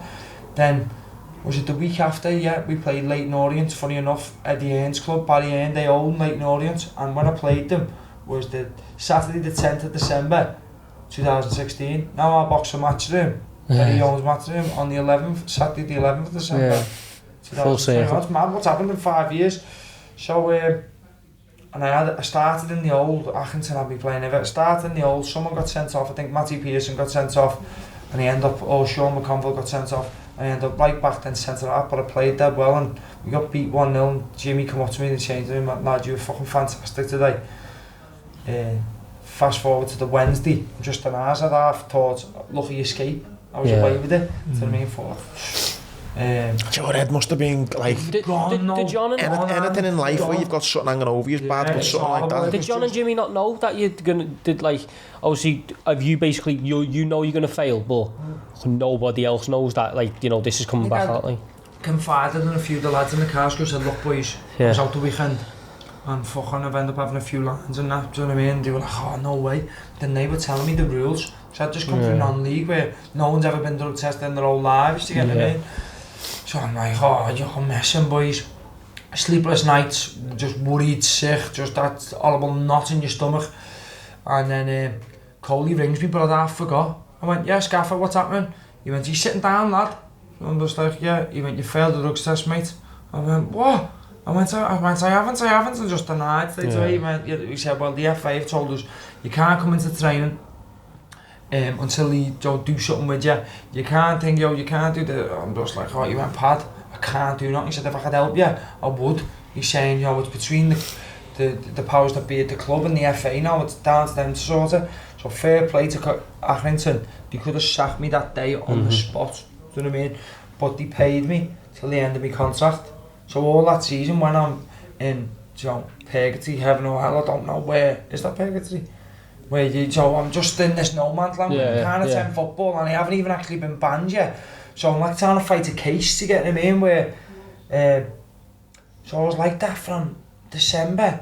So I actually only went to Wembley for my case in June. So it's just horrible 6 months that lad. In between that, obviously I'm getting up for footy every morning, my mas and dads going to footy. I used to leave the house at 8 o'clock. I'm blagging my half I'm still going to footy, because I couldn't tell them, look dad, I've ended up having a few lines, failed the drugs test, because it is all world, it's your family's old dream, they're all in on this with you, so you've got this other thing where, it's everyone's dream, and my half fellas watching me play for acting, oh no lad, it won't be long, I can tell by the way you're playing, you're only 22, so I'm like, yeah, it's sound. So for total fitness will know all the people that work there. I'm in there 8:30, working out for fucking 4 hours, dinner, work out again, till it gets me to like 2 o'clock, then I shower, then come home, blagging my half fella. So my half fella come in, oh good day training, yeah. And then I think I blagged I was injured, that's why I weren't in the teams. And he knew I weren't injured, obviously a shit liar, he was like, lad, there's nothing wrong with you, if you fall out with the manager again, you fall out with every manager, what's up with you?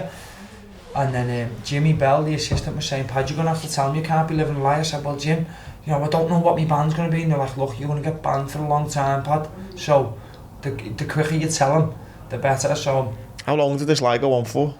I reckon about a month. Well, whenever we played, so I got banned. It must have been less actually. I think we played, remember Sadio Mane scored against Everton and Ferguson. Last minute. I think that was like towards the end of December, so I got banned. They rang me early December, so say 3 weeks, probably spent about 2 months, do you know what I mean, living this life. So then I was always on the tip of my tongue, I'd bump into my half in the kitchen, I'd say it now and then just absolutely shit. Must be horrible to live with that, mate. Oh lad, I fucking feel horrendous for you lads, It's disgusting, so in the end, my half fella's on this mad eye, we're all red, so I've got season tickets, and my half fella's just like, yes, we've beat Everton 40s, right up there now. I'll just bring him back level here. So I said, Dad, look, Got something to tell you. I remember I'd done in a load of dough gambling once. The only time I've ever really gambled, and you know, with that you learn, don't you? So no one's ever caught me in no bookies, giving them no money. I don't bet on nothing. And when I started flooring for him, he was saying, save all your wages, son, because you're gonna get to do all your own work. I'll get you a start at Bogans and you can go self-employed and all that. So save your money, get yourself a van. So it saved about $3,000, and then went to the bookies one day. I don't know what happened, it's mad. And then I ended up losing about $2,500. I had 500 quid, and I was just like, Joe, them roulette machines, scum, aren't they? Yeah. So I come in, white as a ghost, and he went, you wouldn't believe it, son, you're starting Monday, we're going to have to go and get you a van today. Oh my God. On the same day. So I'm just like sitting there going, what, you're messing? So I had to come out with it because he was going, you got that $3,000? And my dad, I've just gambled all that away that second. He's like, what, you're messing my half fella, he won't go, oh bloody hell, you've got a gambling problem, or this is, he's like, you idiot, you fucking, what's up with you, you daft swat. So then he fronted the dough for me, then I had to pay him back on the drip to the rear, I had to pay him back. So that was the first thing, gambling, never done gambled ever again, learned my lesson. So then on this one I thought he might handle this the same, so I said, look Dad, and he could tell, so by the way I told him, I weren't crying or nothing, but he could tell me head was going, I went, Dad, this has happened, and he did, first, don't you worry about it, son, you'll be alright. Then I had to go into and say, look Dad, I'm going to get banned for years, and he was like, fucking hell lad, and then he started crying, he was like, lad, you've been flying. You've been absolutely, you've played so well, Lacey. He said, and they've told you, there's all clubs watching you every week who's turning up to Accrington. You're the only young lad, there was another lad, Matty Pearson, they're all watching you. And Matty Pearson got bought by Luton, who, Omar went to Shrewsbury. A few lads of round there who was the similar age to me doing well in the first team, like they all moved on, because that's what Accrington do, they get young lads do well. So my half, he was bossed out, he was boss, you could see I was, my head was gone over it, and he just went, lad, you're going to get through this, whatever it is, just don't be getting upset and all that. So I said, Dad, I'm just going to keep fit, and hopefully they look fondly on me. And basically my argument was, you know, you sack me today, I'm on the breadline, tomorrow I've got nothing going, or these are the mitigating circumstances as to why I've done it. If you can give me some leeway there, and you know, I'm definitely not innocent, but there's obviously some sort of reason as to why. And when you go and speak to these people at the PFA, like, look, we're going to put you into a fella in Liverpool, Dave Kirk, go and speak to him, because you're going through a lot now at the minute, and you know, you've got no football, won't hurt you, so you used to go and see Dave, only think once a week. Dave would just go and tell me, why do you reckon know that? So I'm like, Dave, so I mean, I'm just in the floor, so I want 10 pints, and so he kind of builds up this thing, and he hits them with it, saying, look, this is why he's done it, this is, you know, and I think he shaved off about 8 months under 2 years I got it down to, then they took off about 8 months, something like that. I think a 14, 16 month ban. So what they tell you that, say in June? So they tell me that in June, so all that time now, whatever time I haven't played for is getting knocked off. So when it goes down in June, so I knew then straight away, you know, I was in a horrible place, but I'd had a few amateur fights whilst I was at Barrow. That come about because we were at an house party with all the lads, and one of the lads' dad, he had twins now, Greg and Ali McQueen. Their dad was a teacher in our school, Mr McQueen. The mum was a teacher in my primary school, she had me when I was a baby.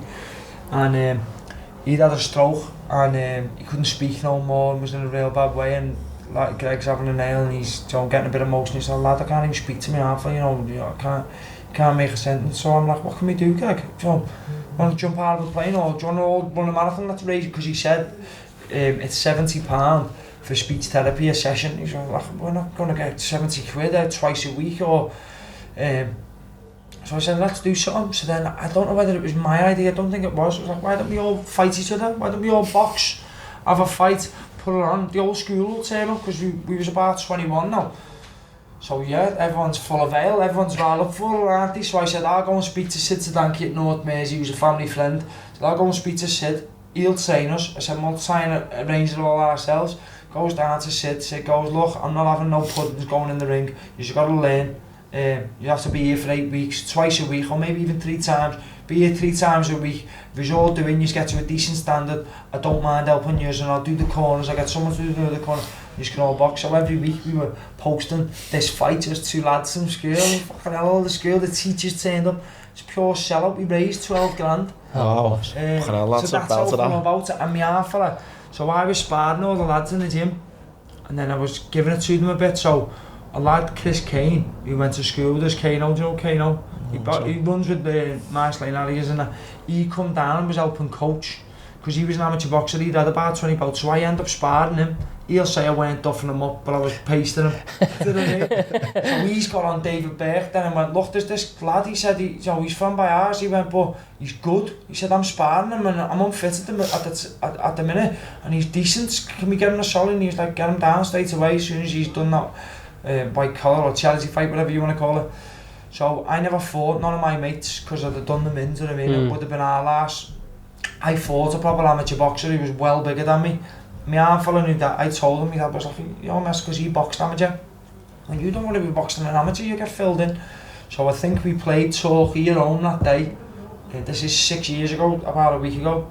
I think we played Torquay alone and for Barrow. Played 90 minutes, I'm sure we won 3 or 4-0. Then drove all the way home from Barrow. Got in this boxing kit and went and done 3 rounds with this amateur boxer. Dan Leaper his name was, boss lad. I think we'd sparred before it, so it weren't as bad as getting in the unknown. I think I'd sparred and I'd done well. And my arm fella went, son, Joe, you've always asked me, because I was talking to him at the time, saying, Dad, I'm sparring all amateur boxers here in this gym and I'm doing well. So can I box? And even asking your dad at 21 or something, can I box? No, he can't tell you anything, you can go and do what you want, can't you? And then he watched that night, and a few of his mates, all amateur boxers or pro boxers, they watched as well, they all come and said, they went, lad, you're good, go and box. So then, I must have been punching with the right technique. After the fight the next day, me wrists, me elbows, I was like, so my mate said, come to the gym Friday to the Solly. I went, lad, I said, I won't be able to box for a while. I said, I'm finished that fight. I said, me wrist, me knuckles. So then, that was November, so I walked in the Solly mid-January then. That was when I started amateur boxing, so still playing for Barrow. I think we was in the National League then my last year at Barrow, and I'm starting, we was full-time as well. But full-time, I'd train of a morning, I'd go there in my work van, and then I'd have a few little foreigners or going out with my dad, so I was still working, but I was full time and I'd train every morning, every morning. And then I had a few amateur fights, but I was bulldozing them. I was battering everyone. It's mad to think that kind of, dipping your toe into the boxing come at a great time, because when the ban comes, it's obviously a great... That's what I needed, so I knew straight away that I needed some type of aim, or I couldn't sit round and just like, there's only so much Jeremy Kyle you can watch to get them in, and that's what, when I come through to me, that I thought, right, I don't have to do 8 hours in the gym now, do you know what I mean? At least I can just go over morning and come back. But you're training when you're suffering from depression. I was depressed, do you know what I mean? You're sad all the time. You want to wallow in sadness, you just don't. Because you're on your own as well, aren't you? You've gone from being in... Liverpool win, I would be bouncing off the ceiling. That Liverpool win, obviously, with what's going on, I weren't asked. I was just like... Gone from a crazy dressing room at Accrington, and then, you're in total fitness on your own, or... and you're probably feeling like, I mean, you made the mistake, it's on you, but, you're feeling like, fuck, the world's fucking having, proper coming down on me, and, it's hard going from a dressing room to, being completely on your own, especially with something like that, I'm going over your head. Yeah, it was horrible. Them time, that was like the real, sorry for going water there.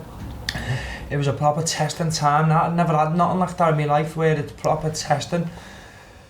So I thought I think I'd had 2 or 3 fights, amateur, won them, and just boxing non-stop then, because with the ban you're not even allowed to train with the team. Yeah. With the ban they say, look, you're banned for 18 months, you can only start training with the team 3 months before, so 15 months after your ban you can start training with the team, get yourself fit. So I thought I'll just box, so just this boxing, I'm loving it, I had the bug. Won my first few fights, then I went to Denmark, this was in about, I think it was March, with the region, which is all Merseyside and Cheshire boxers, and we went and boxed the Denmark team, and I battered the kid over there, and I remember Warbo, he's an England coach, and he ran Merseyside and Cheshire, he was like, lad, you've only had 4 fights, you're very good, he said, let me tell you, you're very good, you need to listen more, because I hardly listened to him in the fights in the ring, but he said, you can do something. So then I comes home and there was this tournament, the Haringey tournament, which is a big open boxing tournament in Europe, and at this stage they only had an under 20s, I think they do an under 10s now, so if you're under 10s, and I thought, right, I've got something to aim for. Then footy, we'll put that on the back burner until they turn around and say, you're at Wembley for Europeans and find out what we're doing with you. I'll just box. I need a name, otherwise, you know. So that was at the back of my mind, and I just went crazy with the boxing.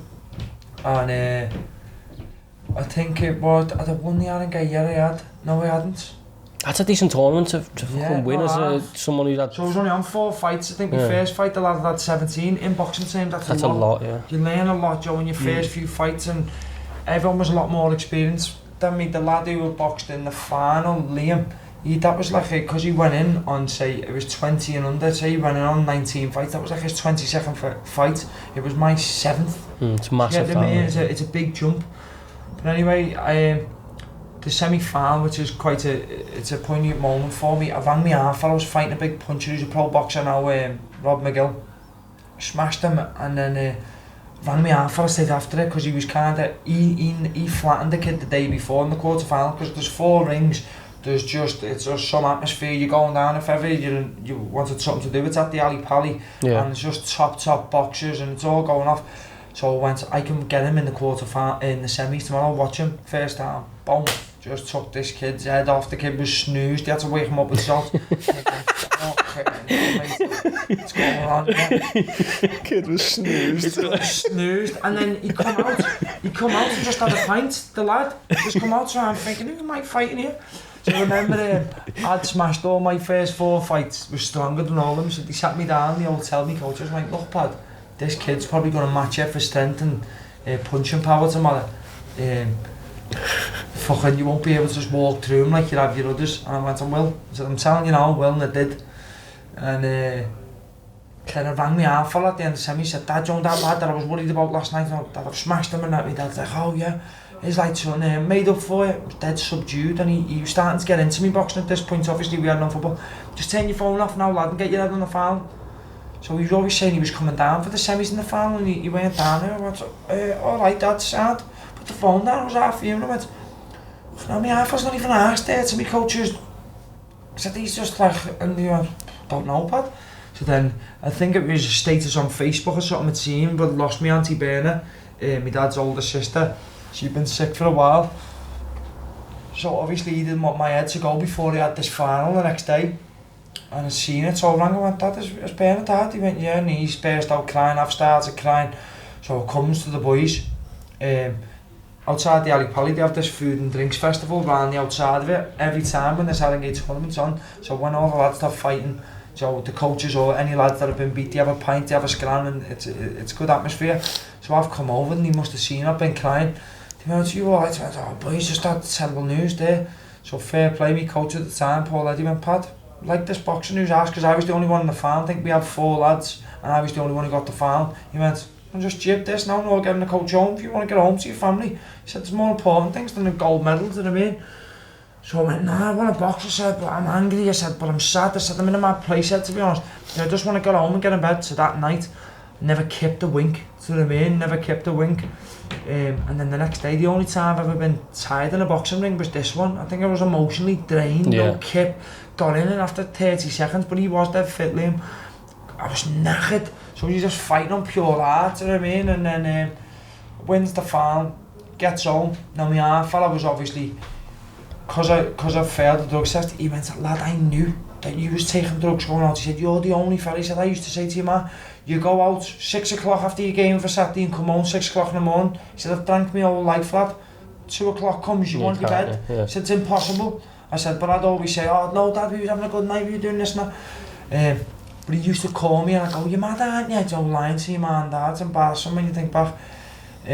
So he was half on me and now he didn't want me going to certain places. If I wanted a bevy, have a bevy with him watching the boxing and then I come home and it's the only time ever my half fella's been like, I've come home and I'm half happy that I've won this medal, but we're all devastated as a family, so I'm a bit like, I felt guilty smiling or being happy, so the medal just got discarded. And my half fella was like, all your mates, seeing your mates, they're all going to Glastonbury, aren't they? He went, you can go down there, you know, lads, you know, you've had a mad 6 months, go down, fucking enjoy yourself, you know, nothing's going to change. But, sorry, I'd already been to Wembley at the start, so Glastonbury was maybe late June. the Annegate final was, so that started on the Wednesday, Glastonbury. I've won the final on the Sunday. Jeez, so 3 days. So 3 days, so I've come home and then my half, I was like, lad, if you want to go, you can go, do you know what I mean? So have you been banned by... I've been banned at this point, so maybe 2 weeks before the final, it was June I think, or May, maybe the end of May, I'd found out that I was banned from football for this amount of time. So football was totally on the back burner because I still had another 12 months or so until I could play. So that meant all the following season I weren't even playing football. So it was all boxing then. And so it goes down to Glastonbury. First night with all the lads at what's it called, Stone Circle with the fireworks and all that. I'm just getting a shower of a morning. Got a man bag full of all my party drugs that I'm going to have all week, and just all these busies. It was the undercover, I can't remember. He went, look, Scouser, come with me here. So I've just got a towel around me neck, and I thought, shit, I've got all my bits here in my bag here. He went, we're just looking for fake notes. That's all we're looking for. I went, go ahead, man, help yourself. I went, I've got drugs here though, you know. He went, mate, you're at Glastonbury, you know, everyone's here for the same reason. We're not asked, we'll have to put them in the bin, we can't let you keep them. But the notes, you look through about 800 quid, something like that, and 13 of them were forged notes, whatever you, I don't know what they call them, black notes. Counterfeit money. Counterfeit money, that's it, yeah. So he went, so doing that, I think it was with the light, he went, lad, you've got 13, the busy was sad. I went, don't know mate, he went, you're going to have to come with us. And I went, look, I said, what goes on with them, mate? He went, lad, and he never said lad, he's like, they're bad.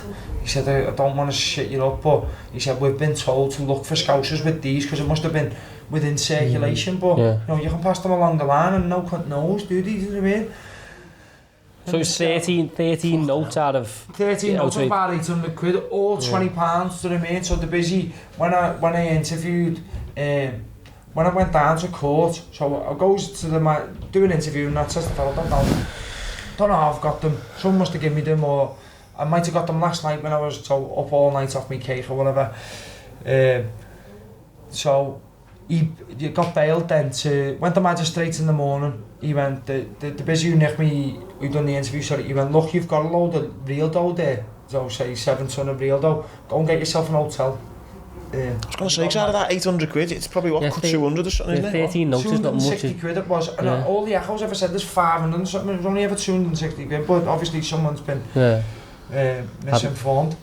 Even that though, lad, sorry to interrupt, but going from, you're in fucking Glasgow and then... Yeah, but why would that be a bigger thing than drugs? That's what I can't get my fucking head around, because... But I had quite a lot of drugs, do you know what I mean? But I was intending on having like good times, do you know what I mean? At this point, like, are you in... Because like obviously you've been banned from your profession for taking drugs. Are you in a bit of like self-destruct mode sort of thing? Or are you just being naive? I think it's a bit of everything really. Footy, my auntie's just died, and footy isn't gone for another year, so it's kind of like I've done it anyway. I've done it anyway. You know, I'm in this place now. I knew I never had no problem. It's not like I was hiding, snorting Charlie or thinking, mine was like a social thing with a load of ale down me. I'd go and because most lads in Liverpool was just still being one of the lads. So he went, go and get yourself an hotel, make sure you turn up for the magistrates in the morning. You're there at 10 o'clock. Goes and gets myself an hotel. Messages the lad, said, look, I'm in court in the morning, magistrates. They bailed me for 3 weeks. Pleaded guilty there, which I shouldn't have. I should have said, I shouldn't have pleaded guilty, and then I would have been able to go down there. And so when I went to Crown Court and went, look, so I don't know how I've got them, and I think it's a lesser charge because I pled guilty. It was like I knowingly had them notes when I never, you know what I mean? So what was I going to say then? So this is all like... Is this while Glasgow's still going on? They charge you with what they want to charge you, because when I first walked into court 3 weeks later, the Crown Court, he went, why hasn't he been done for selling drugs? I'm like, because I weren't selling drugs, you fucking daft swat, this all fucking glass of a fucking judge. And then my solicitors went, no offence, but that's not for you to ask, that's for the prosecution. Said, you know, he didn't have no little phone when I was working out, if he had £20 notes, as if like I weren't getting 5s and 10s and selling, and my story all fucking added up basically, and they were like, look, and because I've said to the busy, look, if you look on the paper, I've just been banned about a month ago. So that was the charge, possession of drugs, like the last time you were on. And I know, lads, as if like that's a fucking thing. 13. I just can't get me around the money being 13, so I got 14 months for the notes. 14 months jail I got. So this judge was a cunt as soon as I walked in on there, all shit. So I never told me that, by the way. So I went back to the Fezzy, seeing everyone was like, don't know what's going to happen, but well, that's another thing we'll put on the back burner, like the footy. So you went out, you went to Glastonbury, got nicked, left Glastonbury, went to Magistrate. I'm going home, I'm by myself now, so it's kind of like, I'm here now, I've come this far, I'm fucking going back. So on the Monday you get nicked, you spend Wednesday. You spend Wednesday night in a hotel, yeah, then I'm in the mags in the morning. Thursday morning, 10 o'clock, they've said, look, you're just getting bailed, so you can't call back down here in 3 weeks, I think it was, something like that. So Thursday afternoon you go back to Glasgow? Thursday I go back, yeah, but my phone had died, I had no charger, I had no portable charger, so I'm just trying to bunk in all day, because my band had gone. End up getting back in the Fezzy, and then 3 weeks later, was that, you have to meet, what's it called? Basically a fella from the court, and he advises the court on what to do for you. So I drive down there straight after work. You haven't told no one? I never told me half fella, because if I come home and we've got to bury me Auntie Berna soon, and I say, look Dad, I've just been God, your life's got fucking heavy here quick, lad. Yeah, it's like a habit spiral, like, it gets worse and worse, you'll laugh your head off as you get through. Stand back to me now, where was I? Going down to court. Yeah, so, and you meet up with this fella, and this is a week before, and he advises the court on what he thinks best to do with you. So I turned up in my work van, I was late. I said, look mate, I've had 2 stairs landings. I was lifting up the wall. I said, I can't tell the people I'm working for, Bogans, I said, I can't tell them that, I've got this thing looming, otherwise they'll say, you're not working for us if you're going to be doing... So, I get down and he went, no, I said, look, I've played pro footy. He said, I'm boxing now, I understand. I said, I've always worked. And he went, no point in you going to jail, what are we going to... He said, I'm going to say, give him a suspended sentence, give him community hours or whatever, and well, that's the best case. So I was kind of upbeat about it, thinking, maybe they'll give me a chance, because everyone deserves a chance. I certainly never got one with the football, whereas if I got caught on the Monday, I'd got a chance. Did you have a criminal record at all? No, nothing. So, you know what as well, lad, I'm not like condoning what, but fuck me, lad, taking a bit of Charlie, fucking taking drugs at Glasgow, and having a few fucking fake £20 notes, lad. I mean, probably 18 months jail. You're hardly fucking...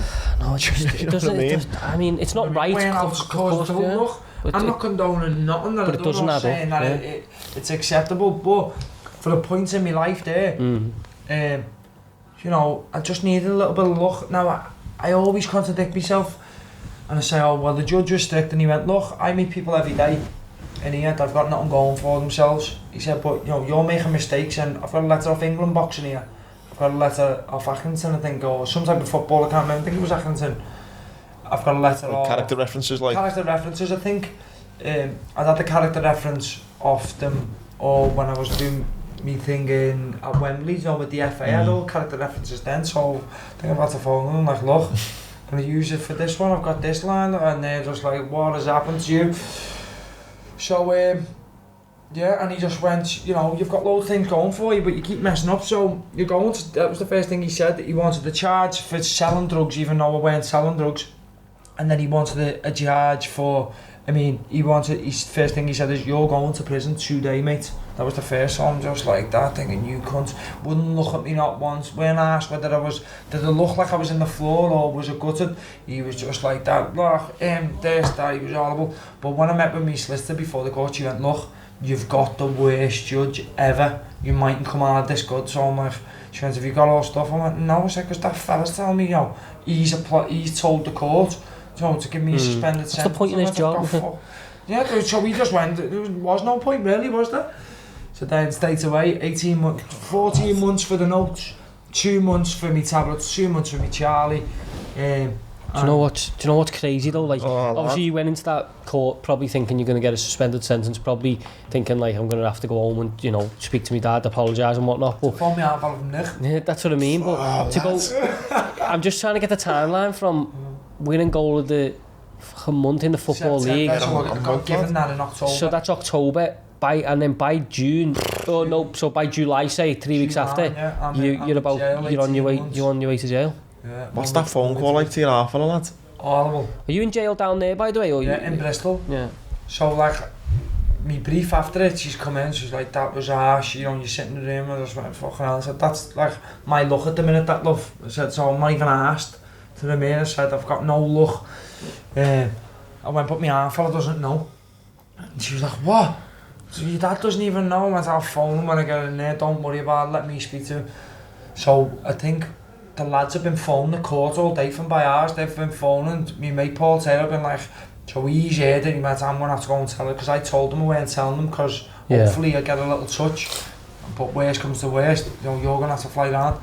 So Paul flew down, and my half was like, what's happening? He's like, sit down, he's told them. So then I ring my half fella, then whilst Paul's there, and I'm like, look Dad, I've just got 18 months. He went, I know, fucking Paul's here now, fuck me lad, what's up? But the only good thing is, in them 3 weeks in bail, I got to bury my auntie. Yeah. I got to stand up and talk at the funeral, that we was very, very, very close family. So I got that at least, to get me. At least he never remanded me or nothing. Then I couldn't have went back to the Fezzy then. No, but that was the one saving grace to me. And I think, bloody hell, at least I was there. Imagine having to go shackled and that. And everyone seen me playing the Football League a few weeks ago and going. So, I mean, when you ring your dad though, and then like you're in Bristol, and then you sit, whatever, you know, you get taken to your cell or whatever. Do you like fucking do? I was obviously laying there, when I just thinking, fuck me, that's so fast, and it's not. You know, we spoke to, you know, people in the past where you know you end up on you going this mad path of self-destruction, and you end up in fights or whatever. But yours has just gone from being a professional footballer to being in jail in like less than like 7 months. Mine's not like, I was no addict or anything like that. It's not like it's a gradual like breakdown. Mine's just so like fast. Events, bang, that's happened, and I'm like, fuck me. So it's pure, like, not luck, because I do believe in luck, but I don't, but it's just like, fuck it. It's one of them minutes. Things, do you know what I mean? And then I'm proper, got it given to me, didn't I? Do you know what I mean? With the ban. Because if it was on a Monday, I'd got, you know, a 6-week rehabilitation and all that, I could have got a better touch by a judge, do you know what I mean? If I had to do a load of community hours and a suspended sentence over the next couple of years, then that would have given me the kick up the arse that I would have needed anyway. But I used to say, oh, when you've got 23-hour bang up and, you know, you're alone with your thoughts, you know, and you're suffering, I'm fuming at the time, I was like, fuck me. You know, you develop a change, don't you? You probably analyse yourself and think, how the fuck have I landed here? And then it did defo come out a different person, but that's not to say that when I was sweeping up or painting fences that I wouldn't have done that on that day, and look, I'm in here in the bib like a knobhead, all people driving past. You know, I may have developed a change anyway then. It's not the sentence that changed me. You know, we're all maturing as we're getting older, and we're all learning about ourselves, and do you get what I mean? So you didn't need to be in the fucking cell, mate. I don't think so. It's like, have you heard Jamie Webster's new song, Davy Kane? No. And he talks about the prisons in this system and in other countries, and I think it's in Sweden, they fucking educate you and they do things and stuff, but in the prison it's like they're putting people in prison who, you know, you're not a fucking nonce, you're not a fucking this, you're not that, you're just a fucking normal lad who's, you know. What's he talking about, at prisons where? In Sweden and places like that? I think so, yeah. You get they show you the right way to live, they teach you skills, they take you out, they take you skiing, they say, look, there's a big wide world out there. But a judge in this country, you know, you only have to pick up the papers one day and they're like fucking nonsense, fucking walk the streets, and then you just get a lad who's fucking, like, obviously, you know, makes no sense. You admit to what you did, you know, you play, I know you say it was wrong, but you pleaded guilty. You're not like this, like, you're not like a fucking systematic criminal, do you know what I mean? Like trying to evade all this stuff, but the thing, obviously, you know, we'll get onto it, but you've made a positive out of being in jail, but once you're in jail, are you blaming yourself, or are you just angry at the world? So, obviously I would have had to do 9 months in jail, but for them 9 months, I think it happened over time there. It's mad, a few things, a few books called out to me, and read a few books and kind of looked at myself, but straight away, as soon as I've landed there, I thought, you've seen the film, the Hurricane Avenue, when he's training like a nutter. I thought, I'm just going to train like an absolute nutter because I've got nothing else to do. 23-hour bang up. I'll just train like a nutter and I'll come out fit as well, ready to box. Not to, football gone now. Now that I've got a jail sentence as well, I'm never going to do nothing in football. That was my head. Just imagine the conversations of you, like your teammates and that, and they're just like, fucking Paddy's and what's happened to Paddy? Yeah, you know what I mean? Because none of them knew. I told no one from them because they'd get back, I think. So, I think, then first day in the yard, I'm doing laps on laps and laps, but I'm half motivated, which is mad. This is the first day I was in jail, so get through in me cell about 9 o'clock, head down with the South Valley, he was alright, Justin. Then you get 1 hour, and thought, I'm going to run for that hour non-stop, because I'm on one now while I'm in jail. I used to do death by burpee, you're on that. So when you do burpee after burpee, I was doing that every day. This poor alpha who's in the cell with me, I'm just working out all day. He's just used to doing jail. He's like, go ahead, yeah, carry on. I'm just pressed off. So burpee, but like, I weren't sitting there crying about it, and I never have done, do you know what I mean? Although there is feelings of you just want to lay there and probably resent everyone and like, how's it happened to me? And there's loads of footballers that take drugs, and everyone at the festival had this, and because I got treated more harshly on that day, because he must have had, say, 10-15 scousers up on the same day for the same shit, with the same amount of drugs, and I got the harshest sentence. Do you know what I mean? It's hard to... an example out of me, like, but... It's hard not to, though, be resentful and be bitter, though, do you not think? Like, I mean, especially when you say you're the one who's now sitting in the cell. I'm just not that way. Never been like that, though.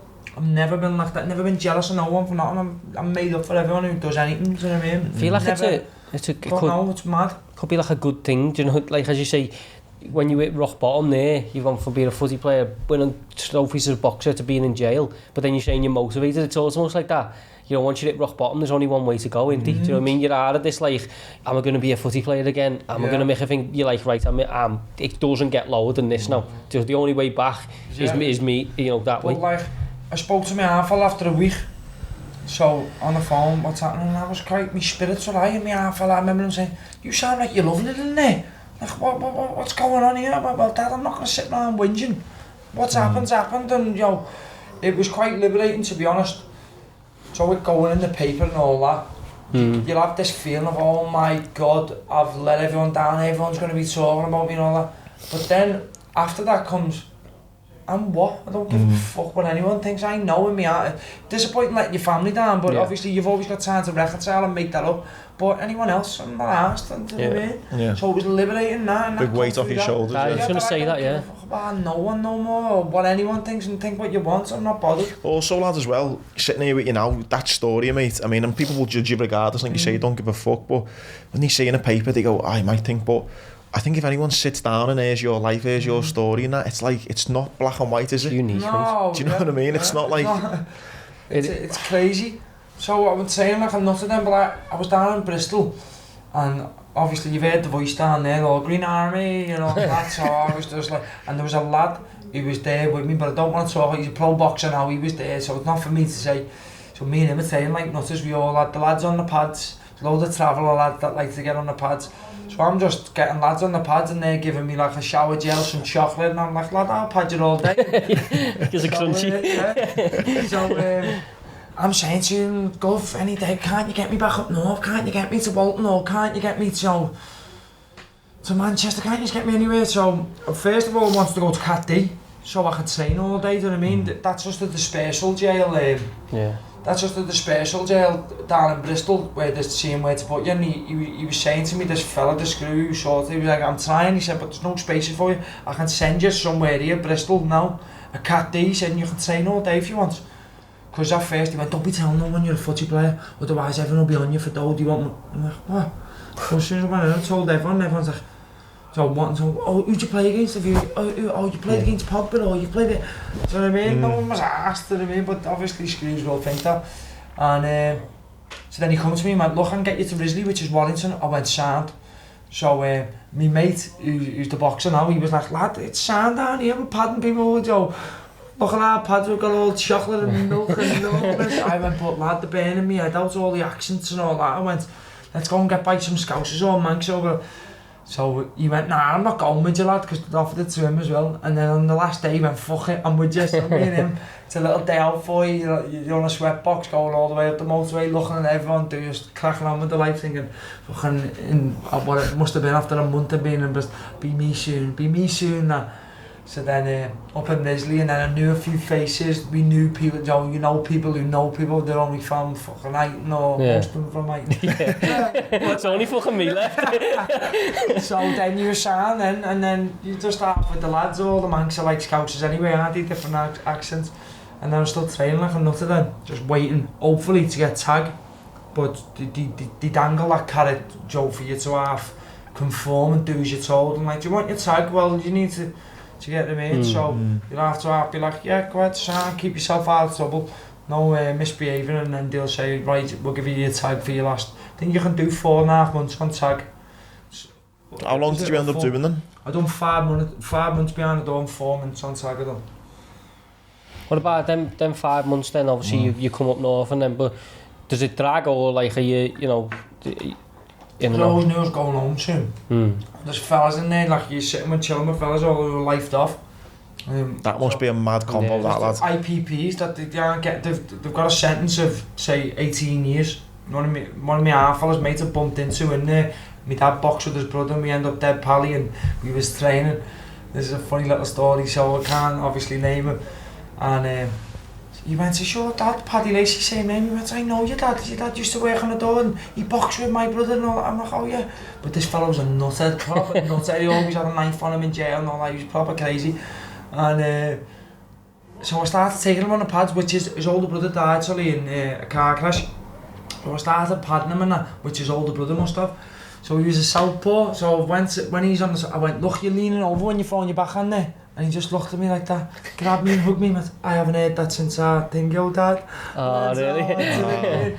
But I was training him all the time, and where was I going there? Do you think it was a good thing? Like, do you look back at it with fond memories, as mad as that sounds? It was an all-boys school. I never went to an all-boys school, but it was just everyone asking about it. Lads asked about, you know, you could get a job cleaning up or on the survey. I went to education, I thought, try and learn something. I can't remember what I'd done now. What it was, that shows how much I listen. But there's fellas in the class like 55 trying to get a laugh out of all the lads, and you're thinking, oh, can I used to do that when you were 12? But yeah, because I knew I was going, I was sound, but like some of them IPPs, and I knew that fella was, he's got a sentence of say 18 years for whatever he's done, but there's no release date, so you're not getting out on that date. You're going to have to go in front of all boards, and it's mad, the prison system, which I learned through talking to him most days. So you get allocated money, whatever category you are. Obviously, double cat A, they're going to give the prisoner £100. So I don't know if this is the actual thing, but it was around £100. If you're a B, think you also that's like violence, GBH or stuff like that. They're going to give you £60 a year to house them. So it's on them to keep you in then a bit longer then. So them IPPs, they're getting a lot of dough because they're all cat aid or whatever. Yeah. So they're in it, they're stuck. Such a mad system. The solicitor's getting paid on the outside for still having him, so he wants him in jail, otherwise he's out of his butty.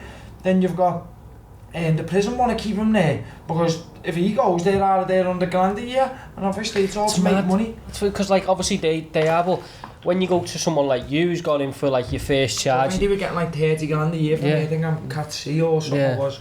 So it's mad how like, you know, you want to think it's not demonic, don't you? Then where like they do put people in jail when they probably should get out of it, but it's hard to get away from the fact, isn't it? That like, it's just a fucking money thing, it's a business. And the cat A's, they kept them sweet, mate. Let me tell you, they got different food. They were all on a different wing and all that. Not my mate was, but they were all on like this little special wing where they were getting looked after. They could come and go. He was on 23-hour bang up. You've seen all these swan round, go to the gym and all that. Is it 23 hours a day? Yeah. And you go down, get your breakfast, or you get your little hour where you're going to do education, but that's it. But some lads like to get on the cleaning, so they're out the pads. Yeah, just structure. But like at first, when I first got in, I was struggling because I was either flooring, footy overnight. The nights I went a footy, I was at boxing, so I'm just a million miles an hour. I'm doing it all the time, and I still love it to this day. That's how I... Mate, I've only met you today, but I can't imagine you sitting somewhere for 23 hours, do you know what I mean? Like, I was like, smoke coming off me pencil or pen, or writing to people who were writing to me and working out all the time, but then as the months happened, I was starting to slow down. In the end, I could just flick through, read a book all day and there you go. Do you know what I mean? So you get accustomed to it, you start to slow down, but... Is there much of an adjustment period when you come out on tag and getting back to real life, and Is it back to them where... 5 months, do you know what I mean? You just felt like it was not... No, it was just sound, straight back into normal life on tag, but for other lads I could imagine, do you know what I mean? The day after, like some lads, I could tell they didn't want to go home. Yeah, they'd done 10, 12 years and in jail everyone knew them, they was one of the lads. Safety, innit? Coming out, they've got nothing going for It's like the film...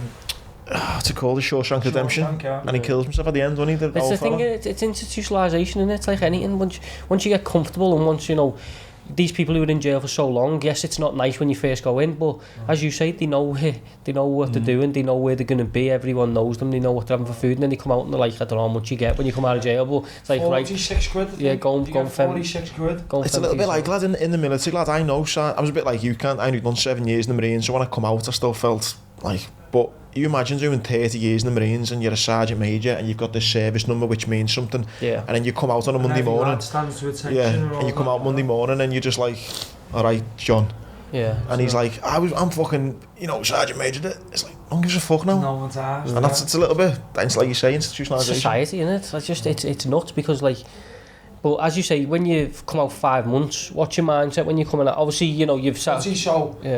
In them 5 months, so let's think of time, so it must have been, I come out the end of November, so that Accrington team that I was with, I think we end up finishing without me. They finished the end of the season without me, and they finished about just outside the playoffs. They had a good little finish. So then the year after, which is all my team, probably a couple of additions, they're absolutely smoking the league, they're winning every week. So 9 o'clock of a Saturday, Channel 5, I'm watching all my mates playing and the flying, do you know what I mean? All the lads I was in the car school with. So like I've told everyone, so everyone's saying to me, lad, you can still do this footy on the wings, do you know what I mean? You can still do it. Just like, as soon as you're out, get right back on it and like keep banging on doors and it'll happen for you. So I'm thinking, Sam, the footy's the one. So I wrote to Coley and Jimmy said, look, I'm writing to you from in prison, I'm fucking not proud of it myself. It's happened, but I'm as motivated as ever to come back and prove everyone wrong and all that. So the day I'm out, when I got nicked, people I was with, me mate Dean, he ran a team and he said, like, get down to FC Dovecot with us and start playing with us. You're not playing at the minute. This is when I was at Glasgow, just before I got. So I'm like, lad, I'm not really going to play Sunday League, no offence, I'm well better than that. Bear in mind, I didn't know the standard of the business houses, how fucking good it was. So I'm just like, no lad, he said, but it's a run-off and it's keeping you fit and it's keeping you lying the ball, because I hadn't played for 6 months then. I hadn't even kicked the ball, I hadn't taught about football. So comes out, phones him that day, Dean goes, lad, I said, are you playing, this is I got out on a Friday, I said, are you playing Sunday? I said, I want to run out, I said, I'm going to get back fit and I'm going to give it a go. Great news, lad, you're in. So turned up to Wally Park. I'm sure it turned up, what was that? There was something I was expecting, something. Was it a changing room or a towel after me game for a shower or something like that, but it's Sunday League, to the mean. And I started the game, first 5 minutes, thinking, it's here, still got it, won tackles, headers, done a few nights. We were playing the Custies, which is Beefy's team, you've seen Beefy when he's won. I can't really remember, I don't know whether he played that day though, but I just turned, just an innocuous turn, you just boom, just there, the big pop. So I looked at my knee and I seen my knee all move, snapped me cruciate, but I didn't know. So as I went to sit down, I dislocated and broke my arm. So when I'm on the floor, I've been out of jail 48 hours. I'm laying on Wally Hall. This is a film, this. I know, it's nuts. Nuts, isn't it? It's mad. It's fucking mad, it gets worse. So I'm sitting there and Joe, the first thing that comes to me, I'm cursed. That's what I think, because I'm coming out motivated to try and make things right. And well, just as I was leaving, when you bang on the lad's door, when you go home, when it's over released, you go and bang on all your mate's door and goes, lad, boss to see you, I'll see you when you get out, or I'll write to you, or when your lads come in on a visit 3 months later, I'll come and see you. So my half fella's mate who was in there, he was like, lad, it only gets better from the minute you live here and leave here, it only gets better. No. I'm down laying on Wally Park, pissing down. Mr. Ford, I wouldn't mind me back in my fucking cell now. I don't want you getting tagged, I might have snapped my knee. So I was in Walton then and my arm's pointing the other way. Remember my mate Josh Taylor in the game, so I just jumped up with one arm, one leg, and I was like, my arm snapped and my knee snapped. So Josh, I went to school with Josh, he was like, does that happen all the time to you? Does it? You double jointed. So my arm's facing there and one of the lads, Josh, gives me a lift to the Aussie. Because I'm asking all the lads, I said, who's giving me a lift? I knew most of them. They're beating the Custies 2-0, I think it was, 10 minutes in, it's a big game, none of us are going, so yeah, I'm in Aussie and the woman, she thought I'd been hit by a car because my arm's facing that way and my knee, I couldn't move, she went, because obviously she must have thought the car. You know the pain?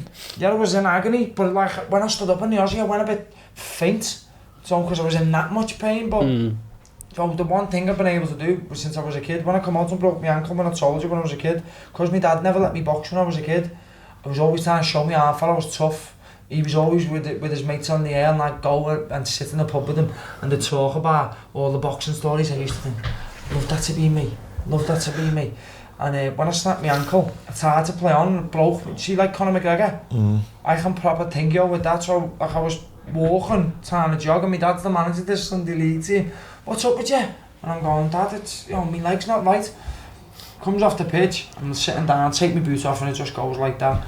And someone phones an ambulance, so the ambulance are saying, look, you know, we don't really want to waste an ambulance on him because we think he's just done his ligaments. And a lad, his our fella Simon Driscoll, Aaron Driscoll, he went, his lad had broke his leg the year before. He went, how don't you know that he's broke his leg and that's pierced an artery and that's all blood and that? He went, well, we don't do we unless we've got a scanner. So he went, well, I'd advise you get him in the ambulance. So I'm sitting here and I didn't want to have gas and air or any medication. So my dad thought, like, don't know why I ever thought this is a kid, but this is what it was like. So, like, they're saying, do you want gas and air? And I'm going, nah, mate, I'm alright. I'm only 13, 14, nah, I'm sound. So then I goes into all the day, snapped, sitting there on the bed. Do you want medication? Nah, I'm okay. I'm in agony. And my half fella must have been, well, he weren't even on it at the time. So then this nurse come over to me and went, excuse me, she went, I've seen you've been here for 5 hours. You've snapped your leg.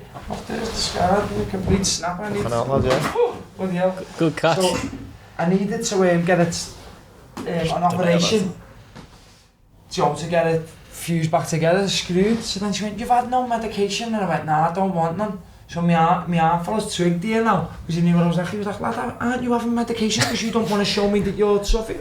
I went, Dad, yeah. I'd love a paracetamol. I don't know why he's doing that, but so when I was a kid, I don't know. So then I was morphined up, loving it. It's fucking great, that. How does it come then, lads, full circle to be like, you know, literally, lad, in a few weeks now, lad, you mean, you back on the big time, lad? No. From that kind of freak injuries then to then obviously the boxing and the footy all take off again. You must be like fucking... I done my oven after that as well, snapped me. But I went back into Accrington then on a Monday. Coley rang me and said, are you coming back into train? Do you know what I mean? Your band's up soon. So I went, give us a week or so. I said, I've come out of jail for which I hadn't. Do you know what I mean? But my knee had snapped. But I didn't know because you need an MRI. And in the hospital, they won't just give you one. Obviously, you go on the waiting list like everyone else. So they put my arm back in place. I'm in a sling, in a cast. So I cuts that off after about a week. And then I goes to meet him and I limp in for the coffee. And he goes, are you limping there? I went, oh yeah. So I was playing footy, the leg or a dead leg or something, some blag. And he said, look, we're going to get your career back going, footy and that. And yeah, and then I just kept up the boxing. And I went to Yeovil. This is the story about how I knew my leg was snapped. I went to Yeovil. I trained with Coley, strapped up my knee every day. Got the physio, said, look, there's something up with my knee. I said, but I'll dress that at the end of the season. Just strap that up and I'll train. So I was training dead well with no ACL. Are you still like at that level, like where you think? Yeah. Well, all the lads would tell you, well, John Doolan, who's his assistant manager, John was singling me out at the end, going, Paddy, Lacey, best player again. So I'm looking round like, because I used to put me tights on over me, so they couldn't really see me leggings. I mean, they couldn't really see me knee problems. That was between me and the physio. The strapping he was doing, the physio, Paul, fuck me, my knee weren't giving way. I was training well. So then I pulled Coley and was like, lad, I've been here for 2 weeks here training the lad, you want to give me this chance because I'm training well? He went, look, the chairman's not too keen, we're flying on top of the league, we don't really need you, Pad. Can't you just go and play for a non-league team? He put some recommendations with his mates and you'll keep your nose clean and we'll take you back. I went, nah, I'm not doing that. I said, I've been in them leagues, he said, they're hard to get out of. And then I spoke to the Yeovil manager who had played the previous year. And he went, look, we're in the relegation battle. If you're the same players you were last year, we'll take you, we're not. And I had a tag on still at this point. So it goes down to Yeovil and I didn't want the physio first day, like, mate, there's something up with my knee, stop it up because I'm trying to get a contract. Yeah. And I took a shot the first day, my knee all moved because obviously there's no ligament going through the middle of it. And so Ring only went there for 1 day, rang Coley and was like, look, my knee's gone. I said, can you help me in any way? Because I need. So we spoke to the physio put me in to get me op done. So then... It's good to look after you, know? Yeah, so I went to go and see this surgeon, that I won't name. And And he said, I don't need to do an MRI. He went, you're supposed to have a ligament there. He went, you haven't got one. Do you know what I mean? He went, so straight in for an operation. And then I got the op. So as soon as I got out of jail, and obviously I'd analysed myself and I thought, twiddling your thumbs on a Saturday night, you know, with the lads all you're in a pub, I needed a bird. I always remember Brian Clough, the manager, he used to try and make the lads get married early, and he used to give them a sign-on thing, go, look, you've been with her 2 years now, okay, and she's a good girl, do you love her? There's $2,000, go and get yourself, whatever it was back then, go and get married. So like, I've been speaking to my bird before I went in there, so I thought when I get out, I said I'll get a bird and settle down, don't want to be going out in town, don't want to be drinking no more. So I was with my bird and she dropped me off to go and see the surgeon. He's thingy older. And then I went back 2 days later with my bird, which you go for physio after the operation, And my knee was massive, and the physio went, that looks infected, you know, your knee shouldn't be that big. So I went and seen him and he went, look, I can put you under the knife now. And we'll see, clean it out. He said, oh, I'll take the blood out of your knee and see if there's an infection off the op. I went, well, my bird's outside in the car there, you know. Do you know what I mean? I said, I don't really want to be getting cut open now because we've got things to do. And he went, alright, so I'll take this blood. 24 hours passed, no infection, because he said he would ring me because he was going to test it. So over the next 3 weeks I went to see him again, and I said, I'm not right here, you know. I said, I was only, say when I got out of jail, 12, 7, something like that, I lost a stone a week for 3 weeks. And I was sweating, but I had sepsis, but I didn't know. Fucking hell. Well, from that operation, so like I'm deteriorating before my bed and before my dad. I'm like, my bed used to be laying in bed with me. The bed would be soaking. She'd be saying to me, look, something up with you. You know, this is not normal. And my half fella was saying to me, Pad, you my son. I know, and my ma, there's something up with you. I'm telling you now, because my skin was going like yellow and I was gaunt. I'd lost that much weight. I had no energy. I was just sweating all night. So I was going back to the surgeon telling him this, and he was just like, oh look, if it gets worse, go to A&E. So I said, but you've told me I've got no infection, do you know what I mean? So, what is it? Because I was having a lot of medication, because I mean, sepsis, septic arthritis, it eats the joints. So you can die from sepsis, can't you? Yeah, so I felt like my knee was eating it at night, do you know what I mean? I was in agony, I was sweating, I was having a bad 3 weeks. This is the worst part of all of it. Now, never mind the ban. Never mind, to go into jail, this sepsis stuff was scary shit. So I watched that until against Stephen Thompson at the Echo. And then watching it with my half on the couch, and I goes upstairs and then I hear a bang and I collapsed in the bathroom. Then I get up, because I looked at, the last thing I remember is looking in the mirror at myself and being that scared of me reflection, because I looked that bad. And then my bird and my half fella ran up the stairs and like, what's happening? I said, Dad, whatever I'm fighting, I'm losing here, you know. And my half fella kind of held me up and went, I'm worried, Dad, I think I'm going to die. So then my bird shoots me straight to Aintree. Within an hour they went, she's got sepsis, she's fucked. Do you know what I mean? What happens with young people, you'll just keep cracking on until you literally bump. The next step's fucking organ failure. So this has all happened, do you know what I mean? And that's, once I've come out of jail, trying to get myself back right, and I'm in hospital for weeks on end then. So a bag of bones. But I can't explain really. As soon I'm saying to the surgeon, he's cleaned out my knee once. And he's coming in and he's telling me, I can't believe they've missed this fella was sound, and I'm just, as I've told you, use my story there, he's a bit, this surgeon, forget his name, he was just like, I can't believe it myself, so your luck. And then as soon as he's cleaned out, I went, when can I start training? I said, because I need to train for my own mental health, do you know what I mean? And he went, well, you can start, when can I start going on walks? I'm alright to do a few press-ups, so there's me in the room, do you know what I mean, doing little bits and bobs until my infection count was low enough for them to send me home. Do you know what I mean? But the sepsis was out of everything, the sepsis was the worst. But you genuinely think then, like, on that moment you thought, like, I could fucking die here? Yeah, I thought that was it, yeah. I was thinking I had cancer or something, or... Yeah. Because I've been told I didn't have an infection. And you trust these... doctors, don't you? Yeah, you trust them, yeah. I'm arguing back with my dad saying, Dad, I'm having, say, 4 tramadol a day. I said, and they're kicking me head in, I was half in a Tramadol's hard to come off in it, lads, as well. And I'm not half, that's another story in itself, don't you? Going scary, that tramadol, lad. I struggled coming off that, lad. I'm saying, well, Dad, I said, I think it's suppressing my appetite. Me and my babe went to, that same day when Darren fought, me and my bird went to Spit Roast for our roast for Sunday, and I had 2 bites of a roast potato, I can't eat it. And she must have just been like, what's up with you? Must be scary for the people you're around, that, mate, you know, because like they knew, they're all telling me, I'm saying, I've been to a doctor and he's told me, what am I going to do? Argue with the doctor and say, no mate, I'm sick. So I'm kind of stuck in this place, aren't I? Do you know what I mean? Of just like deteriorating. And then, you know, I don't know if I would have went to sleep that night, would I have woke up or would I have had organ failure or whatever. I was at death's door, look, I'd lost 3 stone. I remember getting weighed 64 kg. I weighed 64 kg, but they weigh it on, obviously, a trolley because I was struggling to stand up. I just wanted to fucking doze off. And Alan Lynch, he runs my amateur boxing gym. He come in as they were weighing me. And went, fucking hell lad, if you can box at 64 kg, you know what though, lad, is mad is you're obviously very strong mentally, everything you've been through, do you know what I mean? I think that's obviously helped you when it's come to this sepsis, lad, because... It's like that thing of like not wanting to show weakness though, isn't like what you were saying before, you're like... It's boxing though, innit? Do you know what I mean? It's poker face, you get hit, you can't let them know you're there, do you know what I mean? What, like, obviously we're fast forwarding a bit here, but like you decide to turn...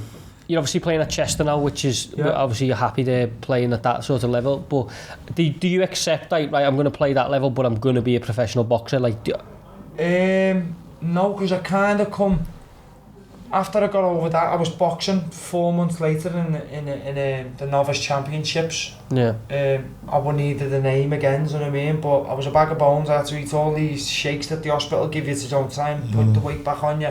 I'm trying to start training, but obviously my legs dead skinny because I hadn't done nothing for months. So I remember training in the gym and the amateur coach, I was sparring like 2-3 weeks before this fight, this championships that I've got going, and he went, lad, because I was still banned, don't forget, I'm still banned up until this point. No, so I was like, yeah. Are you banned from boxing as well? Or is it only football? Boxing, yeah, I know it's amateur boxing. Yeah. So and I got done in by an army lad. They used to come in with their army team and go around all the gyms for the same preparation because they go in the same time. And I've got duffed up. So he sat me down and went, look Pad, I know you've had this big aim, but you're only 4 months on since your knee reconstruction. You know, your leg's dead skinny, you've had sepsis. It's not there yet. Save yourself a year about. Remember being that like emotional, saying, no, let me box, never mind the spar, let me box. And I said, get them back next week. I said, no, I'll give it to that kid. And I never give it to him, but it was more competitive. It was a better spar. It was 50-50. So it comes out, he went, yeah, you can fight. All right, lad, sound, you can fight. And you know what? When the lights come on, it was fight night. I think I had like 5 fights and knocked out 3 of them, but scored them dead. Done dead well. And in the semi-final, I fought a lad who's a pro boxer now, Johnny Boy Keeley, traveller boss lad. He was a good fighter, he knew his way around the ring, and we come in together and I broke my cheekbone with his head.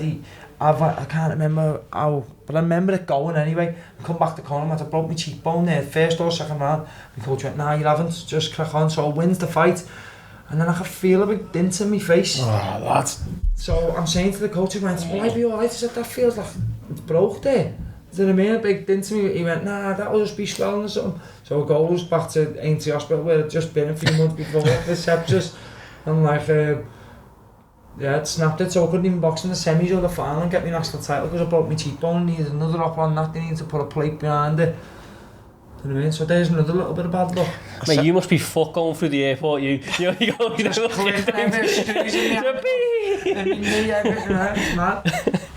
But yeah, so once that heals, so boxing had kept me fit, and then I started, I went to Southport then, and weren't the same player, my knee weren't right, that knee is probably still not, that will never be perfect after that, sepsis, whatever that infection's done to my knee, I need an MRI to find out, but even my right knee, I've done that now. 9 months ago, something like that, that feels better than that does, do you know what I mean? It's obviously down to the infection, but I was still doing my training, still boxing, still winning. I think I finished amateur, I had 18 fights, won 17, and the one that I lost I didn't lose, do you know what I mean? I punched the kid from pillar to post, got a point took off with the referee saying I was leading with my head, went to a count back, got beat, but it was a joke down in London.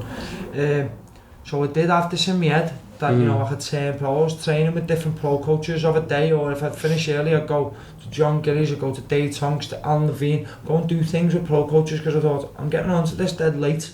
So you know, I need to learn quicker than these other lads, so do just the 3 sessions at my amateur gym weren't enough for me. I've missed out on a lot of time boxing. Most of these have been boxing since the 8. So it was always there, but so you don't really want to voice that. I think I can box pro and I can do well, you know, you don't want. But then these pro coaches were saying to me, I'll take you, you'll do something in boxing, you can win titles, I'll turn you pro. So then it was there in my head, I'm going to turn pro with this coach, Dave Tonks. Yeah. But I was still playing footy, footy's paid my bills, so I signed for Chester, done that well for Chester. This is in COVID, lockdown, played for free because I'm working on the tools, and my other knee went then. So then that's obviously footy gone and it's just spearheading. Look, I used to think it was a sign, do you know what I mean? Footy isn't happening for you. Maybe it's the world showing you a sign that you should be veering in this direction. It's something that I always believed. Even as a kid, I'd say to my dad, watching Joe Calzaghe, or I can do that, you know. If you let me box, I can do that. Do you get what I mean? So then it was just full steam ahead with the boxing, but I was delayed because of COVID and there was no boxing happening. Yeah.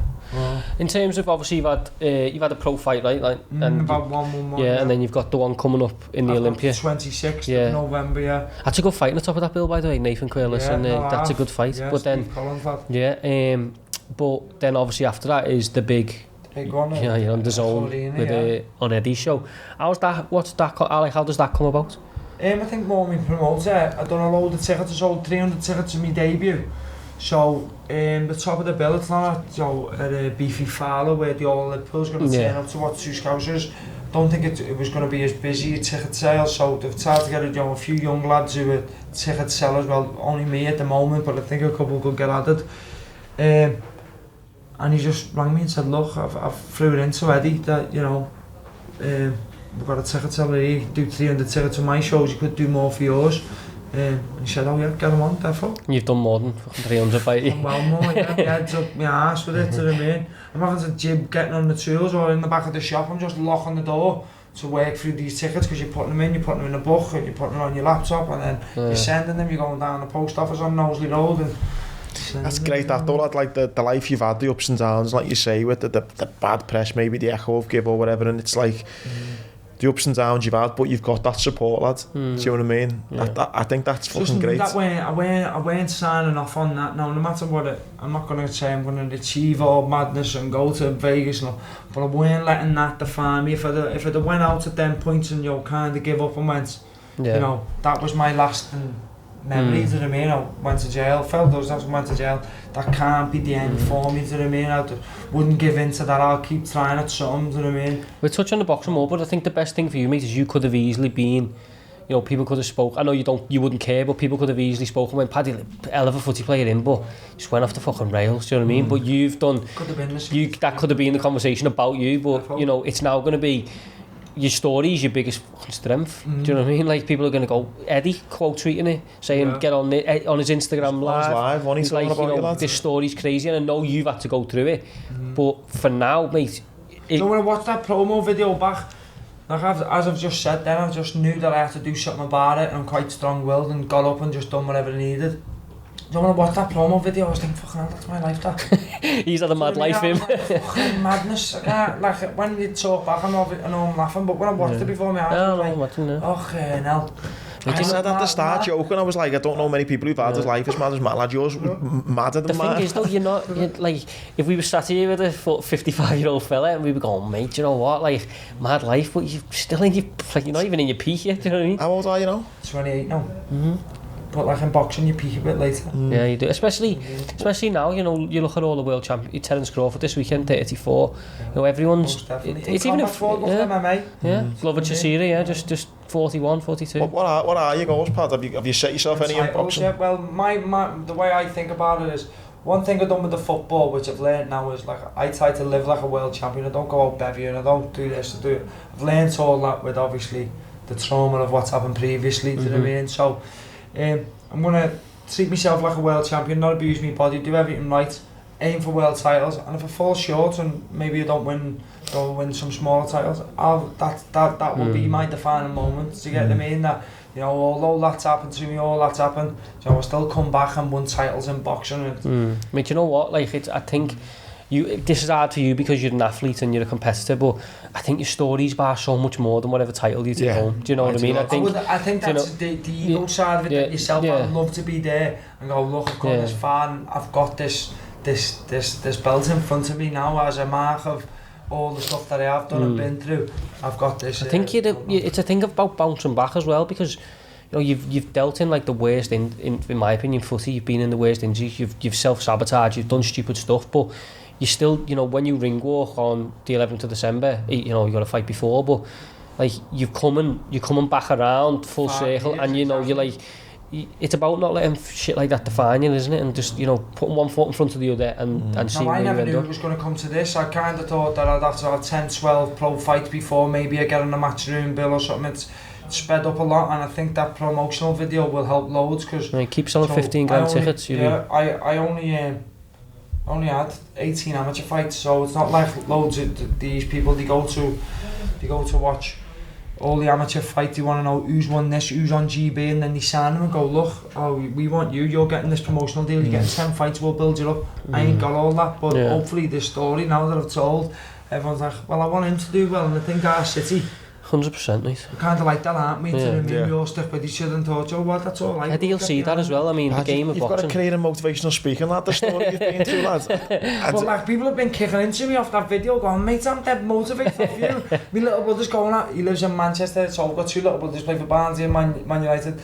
He texted me saying, I'm just doing press up. It's like even on Twitter, someone tweeted, didn't they, and said, lad, your story needs to be told and stuff. I think after this pod as well, lad, I've got a bit of a coup for us getting you on, lad, because I think what you've overcome, lad, your attitude towards life, lad, it's fucking commendable, lad, because, again, lad, I keep on, I only know my life, and I think, God, I've had a few things, but lad, the bad luck you've had along the way, and I'm not saying you're an angel, but at the same time, lad, fuck me, like, I didn't think I was deserving of the repercussions that I did get to get them in. Could have been looked on a bit, but, it's life, isn't it? None of you fucking grew up in Iton, though.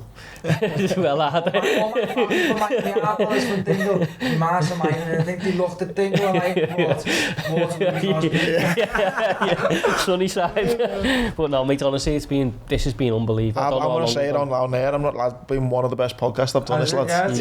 Yeah, we've had some absolute belters on, but your story, lad, I've obviously a new bit, but I'm sitting here gripped going, what the fuck, lad? I was mad living it at the time. I was just thinking, man. And it's only, in a way, it's only just starting as well. Yeah, that's it. You're at 28. The end is the start, really, innit? Yeah. All like the bad parts and what's happened, and then say a year of just pure trauma or 2 years. That when I'm thinking, there is a voice in there going, pack in. You're a floor layer at the end of the day. Just get in the van and get that going, which I did do. Obviously, I started my own business on Nosey Road there, North Liverpool floor, so anyway, which I did do, but there was something obviously that's kept me going, and now I'm at the Echo. Not saying that I'm going to be boxing for a day and every week, am I? That not easy. I'm on there now just because I sell a few tickets, but it's a foot in the door. And like my stories out there, it's got about 200,000 views that now on Twitter. Smash that fight week, mate. Get in front of the cameras, let them know you are, and I wouldn't put it past you. Yeah, hopefully, lad, and having what you've been through, lad, I don't doubt you to succeed in anything you do, lad. So it's been such a pleasure, Pad. Honestly, mate. Really enjoyed that, lad. Boss. Nice one.